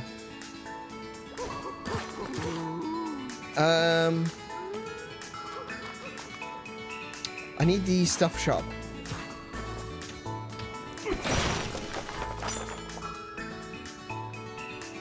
I did not mean to do that. I just wanted to talk to him. I just want to talk to him.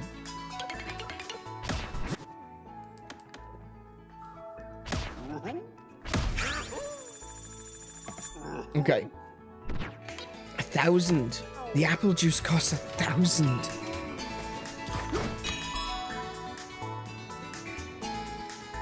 Okay.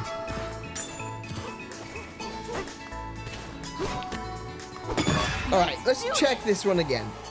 I don't fully comprehend what I'm doing wrong, but at the same time, I think I want to do, like,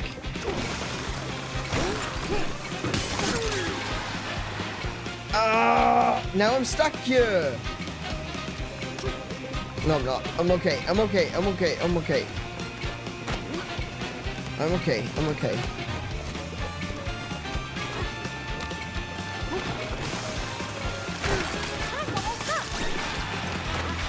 Okay, I think I got it. Okay, I think I've got it, but it's, I need to do it quicker. Okay. This one's actually quite hard. Well, it's hard for me. It could be because I'm... No! Ah, no! See what I mean? Because I'm stupid.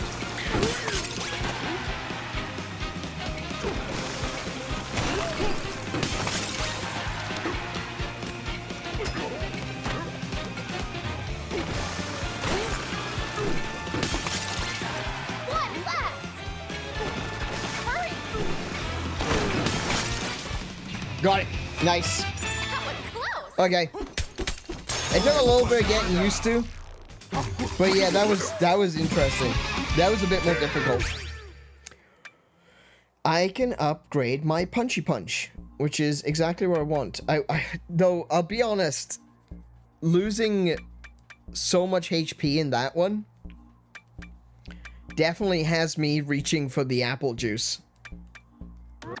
We're gonna go with the punch, but I'm definitely gonna want to upgrade my apple juice. Yikes.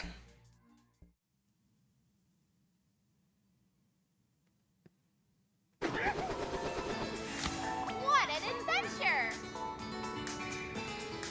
That is probably the worst line I've heard from Pauline so far.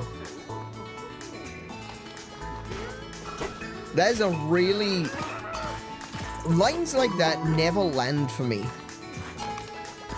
You know, like, The Hobbit was another one. You know, I'm going on an adventure! That is such a bad line. That is such a terrible line. No one says that. Alright. Say hey to our elder. Say hey to our elder, bruh. Don't you bruh me, bruh. Okay. Let's give him some songs, some tunes. It helps to actually talk to the microphone. Welcome, cool customers. I am the elder of the Super Chill Village. I used to be this cold creamery's hottest chief. I churn out new frozen treats every day, bruh. But I'm retired now, churning out cool tunes as I laid back DJ instead. So what brings you here? What flavor are you craving, bruh? Bananas. Oh, bananas is it? Bad timing, bruh. Our whole stock of bananas was just stolen. Extremely uncool. I usually serve up my zebra bonanza at a time like this, but timing isn't on your side, bruh. Just before you arrived, someone named Poppy from Void Company came through here. She said she would share some tasty new ingredients with me. But the moment I lowered my god, she made off with all of our bananas. And worse than that, she also broke our ancient record into pieces, bruh. If you can find and bring back the 3 ancient record pieces, then we'll be chill again, bruh. Alright. Oh, wait! That's what the guy was talking about. He could see a piece. It was a broken record. So where can he see it then? Oh, that's what that is! Oh my goodness, we looked at it. As we went past, we looked at it. It's right there. That is a broken piece of record. That's why it's pinging. I get it. I get it. It's the big record that they're pointing at. Alright. I saw it, bruh. I saw her break our ancient record into pieces. It was so rude, bruh. And not in the cool way. Want to hear more details? There's a cool way of being rude. Right. She took one ancient record piece towards the cooling tower. No idea why. Okay. Well, that was going to be an easy one to get.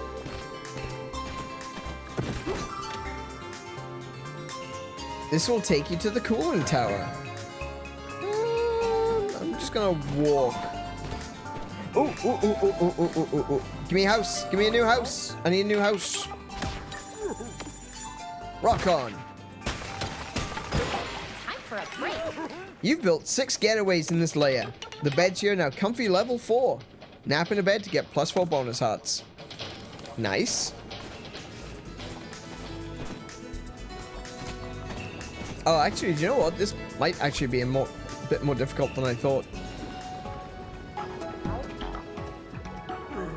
This area is covered in chocolate lava. It's such a hassle, bro. Maybe that ice maker can help.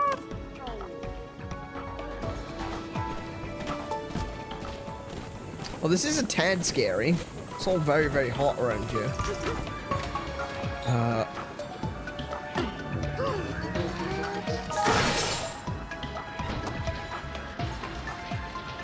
Oh! Infinite. That did not help.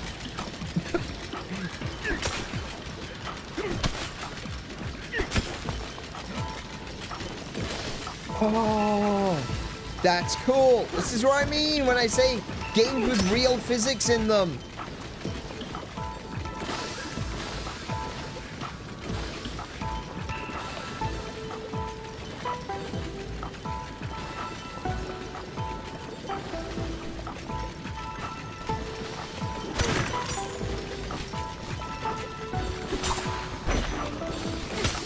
No, can I push you that way, please? I'll do. A record piece. Okay, so I need to bring this piece of the ancient record Wait, hang on. Can I surf on it? I can. I mean, no, I wouldn't do a thing like that. I wouldn't surf on the ancient record. No, no, no, no, no. Ha ha, no. No, no, no, no. Can I put it on here? Okay. Just 2 more.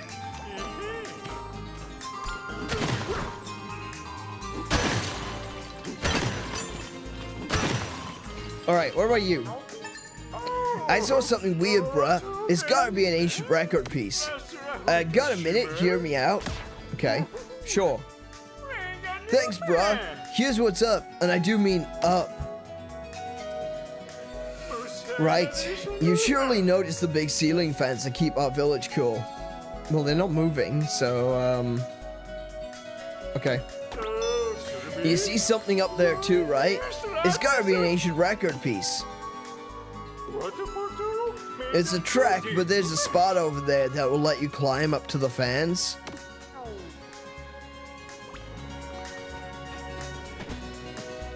Okay. Oh, right. Okay, so I went that way to get one piece. I need to go this way now to get the second piece.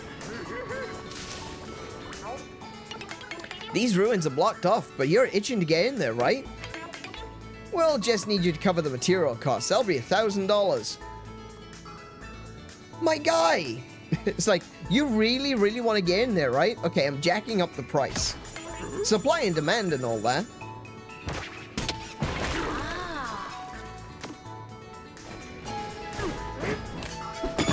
Let's do this. So you can get 3 bananas in this one. Rising Iceberg Rush. That doesn't...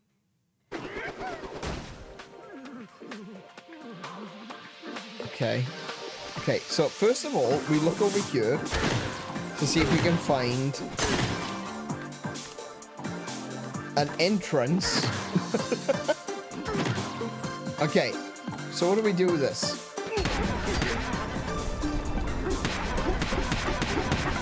Oh no! And it slowly starts sinking. Oh, good grief. Okay.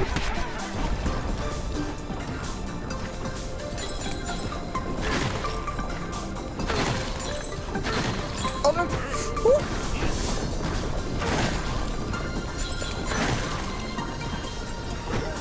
Oh no!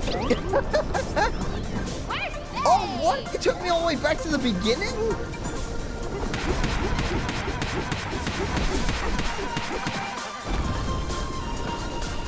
Okay. I have to use one of my balloons.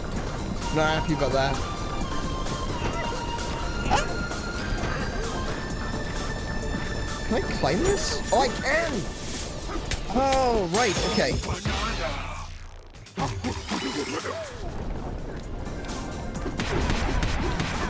Oh, look, these ones actually go further apart.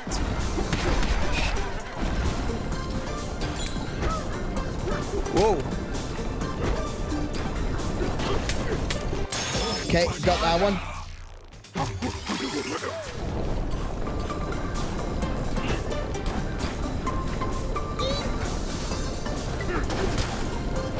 Oh, okay.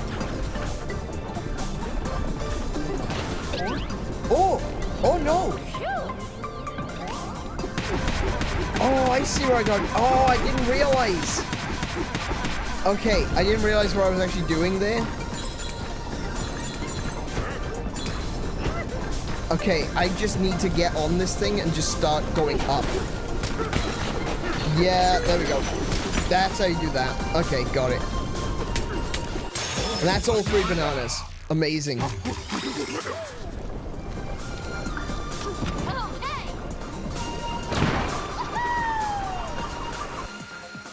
Okay, that wasn't too difficult. That did scare me a little bit, though, not gonna lie. That was a little bit scary when you just, I start punching the thing, I see the icebergs coming up, and I'm like, oh no. I know what I have to do, but I don't believe I have the strength to. Is there anything around here? I haven't been using the sonar very much.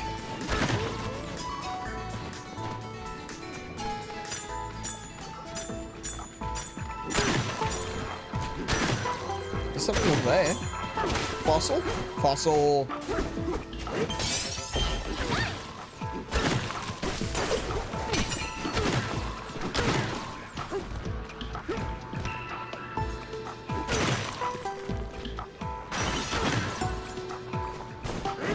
Oh, sorry, didn't mean to punch. Did I just strip this guy of his clothes? What the hell?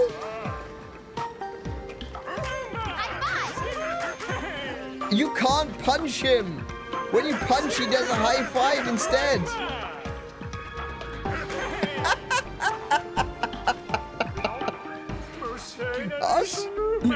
Our ceiling fans just stopped working all of a sudden. It's so not cool, bruh.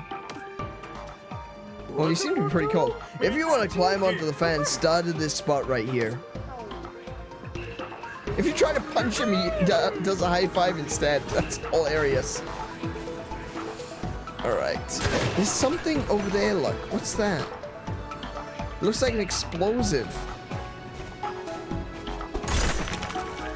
I hope that goes back. Whoops. I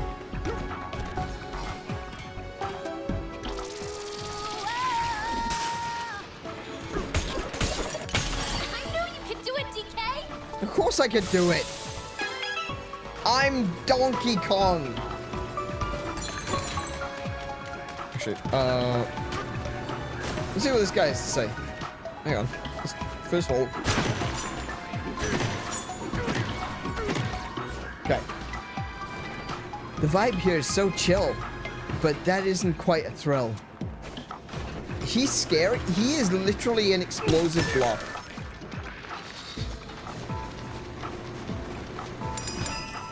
Ooh, ooh, ooh, gold. What do I need this explosive block for? For? Steady. Just causing mayhem, I guess.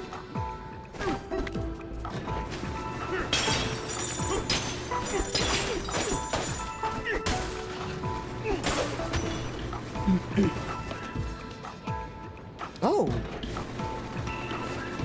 What's that down there? Oh, is that the waterfall we have to climb up? I think it is. Yeah, that's the waterfall we have to climb up. Oh, wait, what about you? Hi there, big fella. You're pretty amazing, you know that? That guy just exploded in front of my eyes. You smashed through 20,000 cubic meters of snow in this layer. That calls for a little reward. Here, have a celebratory banana. I accept the gift of the banana.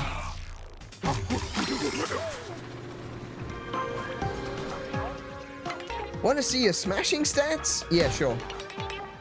We've been keeping track of all the terrain you've smashed down here. Some minor types of terrain aren't worth counting, but that still leaves a lot of ground for us to cover. I see what you did there. You can keep track too.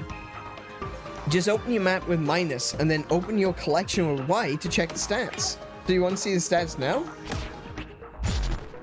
Lagoon layer destroyed 10,000 cubic meters of stone. Got 100 gold bonus on that one. 50,000 more bonus. 10,000 of concrete. 10,000 of dirt.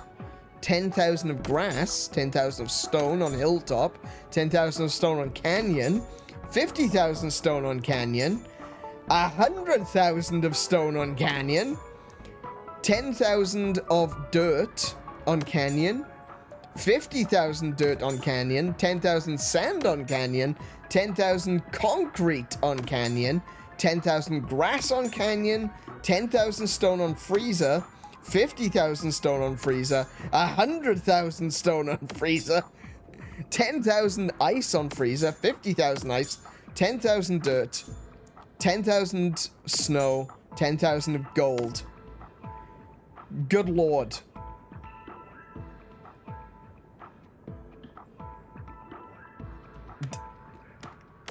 That's a lot of damage.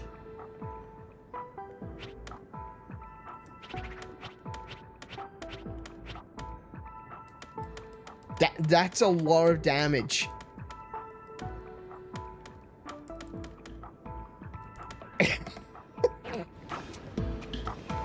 What if I punch you? What does that give me? What if I break this guy? What's it give me? Can I just keep breaking this guy to get my boom rocks up? Oh. I appear to be on your head. How nice of someone to catalog your ecological war crimes. Hey now. They're crimes against humanity too.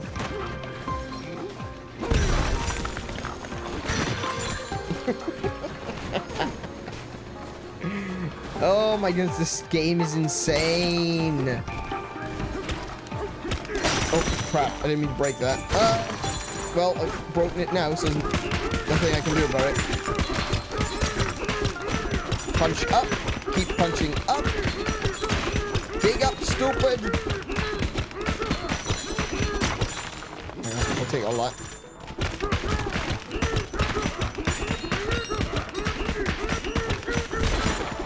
Oh no!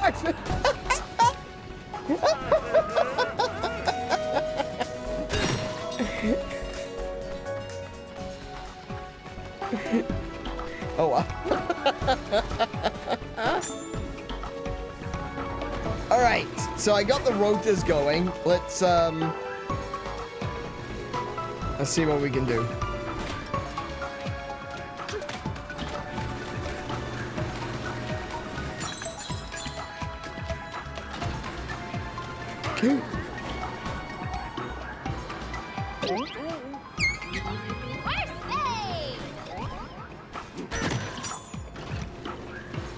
All right.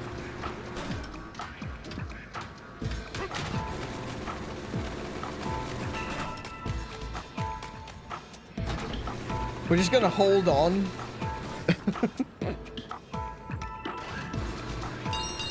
Wait, can I let go of B? Oh, I can! Oh, I didn't know I could let go of B. Oh, what am I doing? I was holding B the entire time. Oh, there's a chest down there now. I want the chest. But I want the chest. Why can't I have the chest?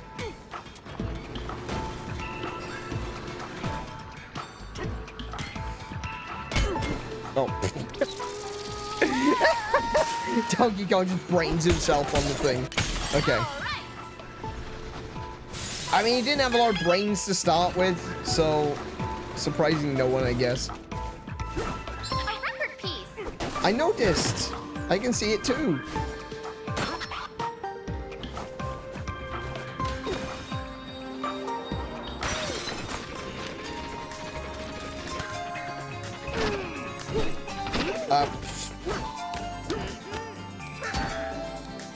I'm pressing Y. There we go. Only one left. Fans are working again. Where's the last piece? Oh, what's this? Introducing our latest frozen treat, the Aurora Disco Deluxe. I'm listening. This frozen treat combines a total of 50 unique ingredients, each one sweeter than the last. Savor its many different colors, then savor its many different flavors. The 50th ingredient was passed down to us by the Elder, but it's a secret. No way I'm carving it here, bruh. That's what I think about your secret. Alright, so he's saying I found a piece. He's saying I found a piece. Is he still... Oh, he's still got a piece. Maybe that wasn't the thing he was looking at.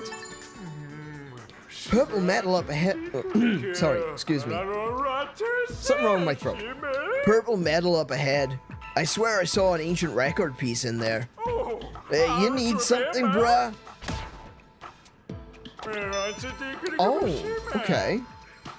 I saw a funny looking chunk up ahead. It's under the super hard purple metal. I think it might be a piece of our ancient record, bruh. Hey, Sam, welcome to the stream. How you doing today? Nice one. I don't want to interrupt, but Nintendo partnership will be happening in 102 minutes. Yeah, we'll be finishing up in, about 10 minutes, actually. And we'll be starting the next stream at 10 o'clock. Okay.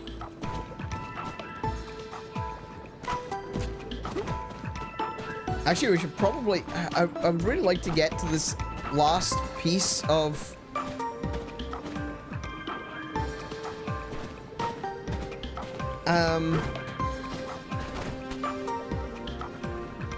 I'd like to get to this last piece of the record, but it might take a bit longer than what we have. Let me see if I can double jump over this. No, I can't. Oh, no, no, no! What?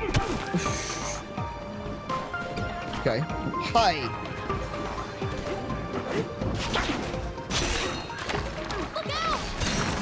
Okay.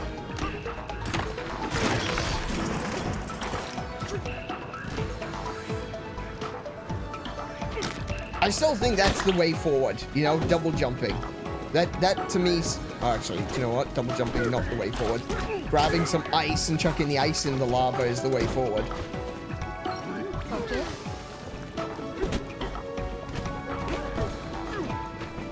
Oh, there's the purple metal. Okay. Oh, hey, I don't want to deal with you. I literally don't want to deal with you. So, we're just gonna go kind of like... Ow. Okay, that's straight into the lava. But it's fine. It's fine, we made it. Ah, there it is.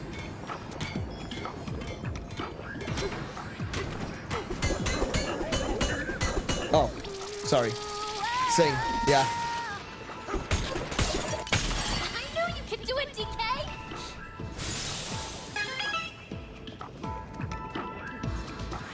You're doing good? That's good to hear. Well, aside from the tickly throat. Yeah. Yeah, I think we've all had a little bit of something recently. There's a record piece. Oh, can I surf this all the way through? I can. Hey, this works. If the record piece is invulnerable, I'm not gonna worry about it. Oh, banana! There we go, there's another point. Cool. Okay. Yeah. Alright, and that's it. We've completed the ancient record. And before we move along, we're going to save right here and just put the record in, DK, for goodness sake. We're going to save right here. We're going to go back to the chatting screen in a moment.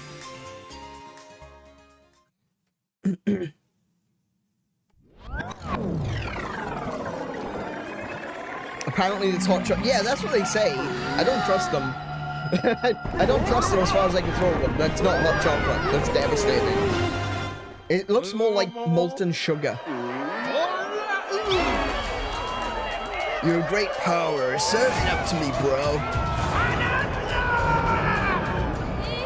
Not again. Yes, again. Sing. Sing for me. Sing, my angel of music. Sing! Sing!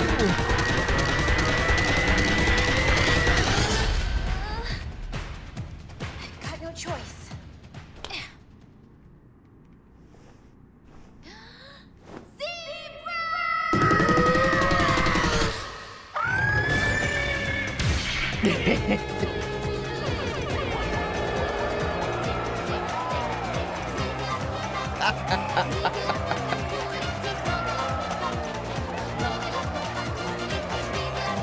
Oh yeah, yeah, it's got like a little bit of samba to it, doesn't it?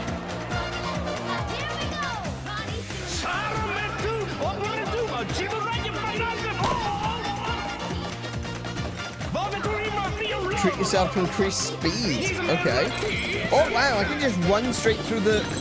I can run through everything. I don't slide on the ice.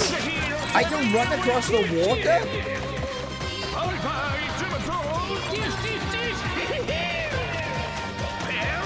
Finishing touch, the charge dash.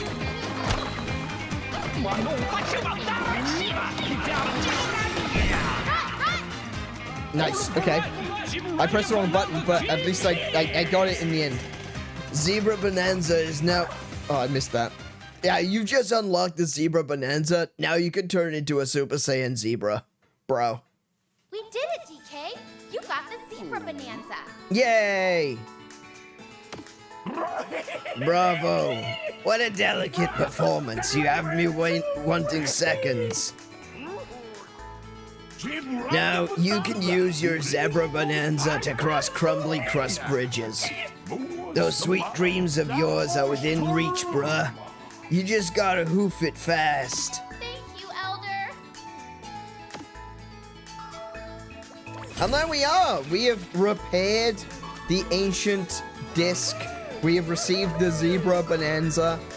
And we will move on. But we'll be moving on in the next episode. So right now, I'm just going to quickly save that one. And we're going to take us over to the chatting screen, where I'm going to very, very quickly end the stream. But don't go away. We've got another stream coming right up. In half an hour at 10 p.m., we will be going live again with the Nintendo Direct that is going to be happening this evening. So do come back, do come and enjoy and watch the Nintendo Direct with us. If that's something that you're interested in, we'd love to have you. But just because this stream is over doesn't mean it's over for the evening. We're not done yet, okay? So a big thank you to everyone for joining me right now. Hopefully we'll see you in a little bit, but if we don't, be good to yourselves. Be excellent to each other. Play more video games, and until I do see you, I wish you all peace and high scores. Good night, everyone.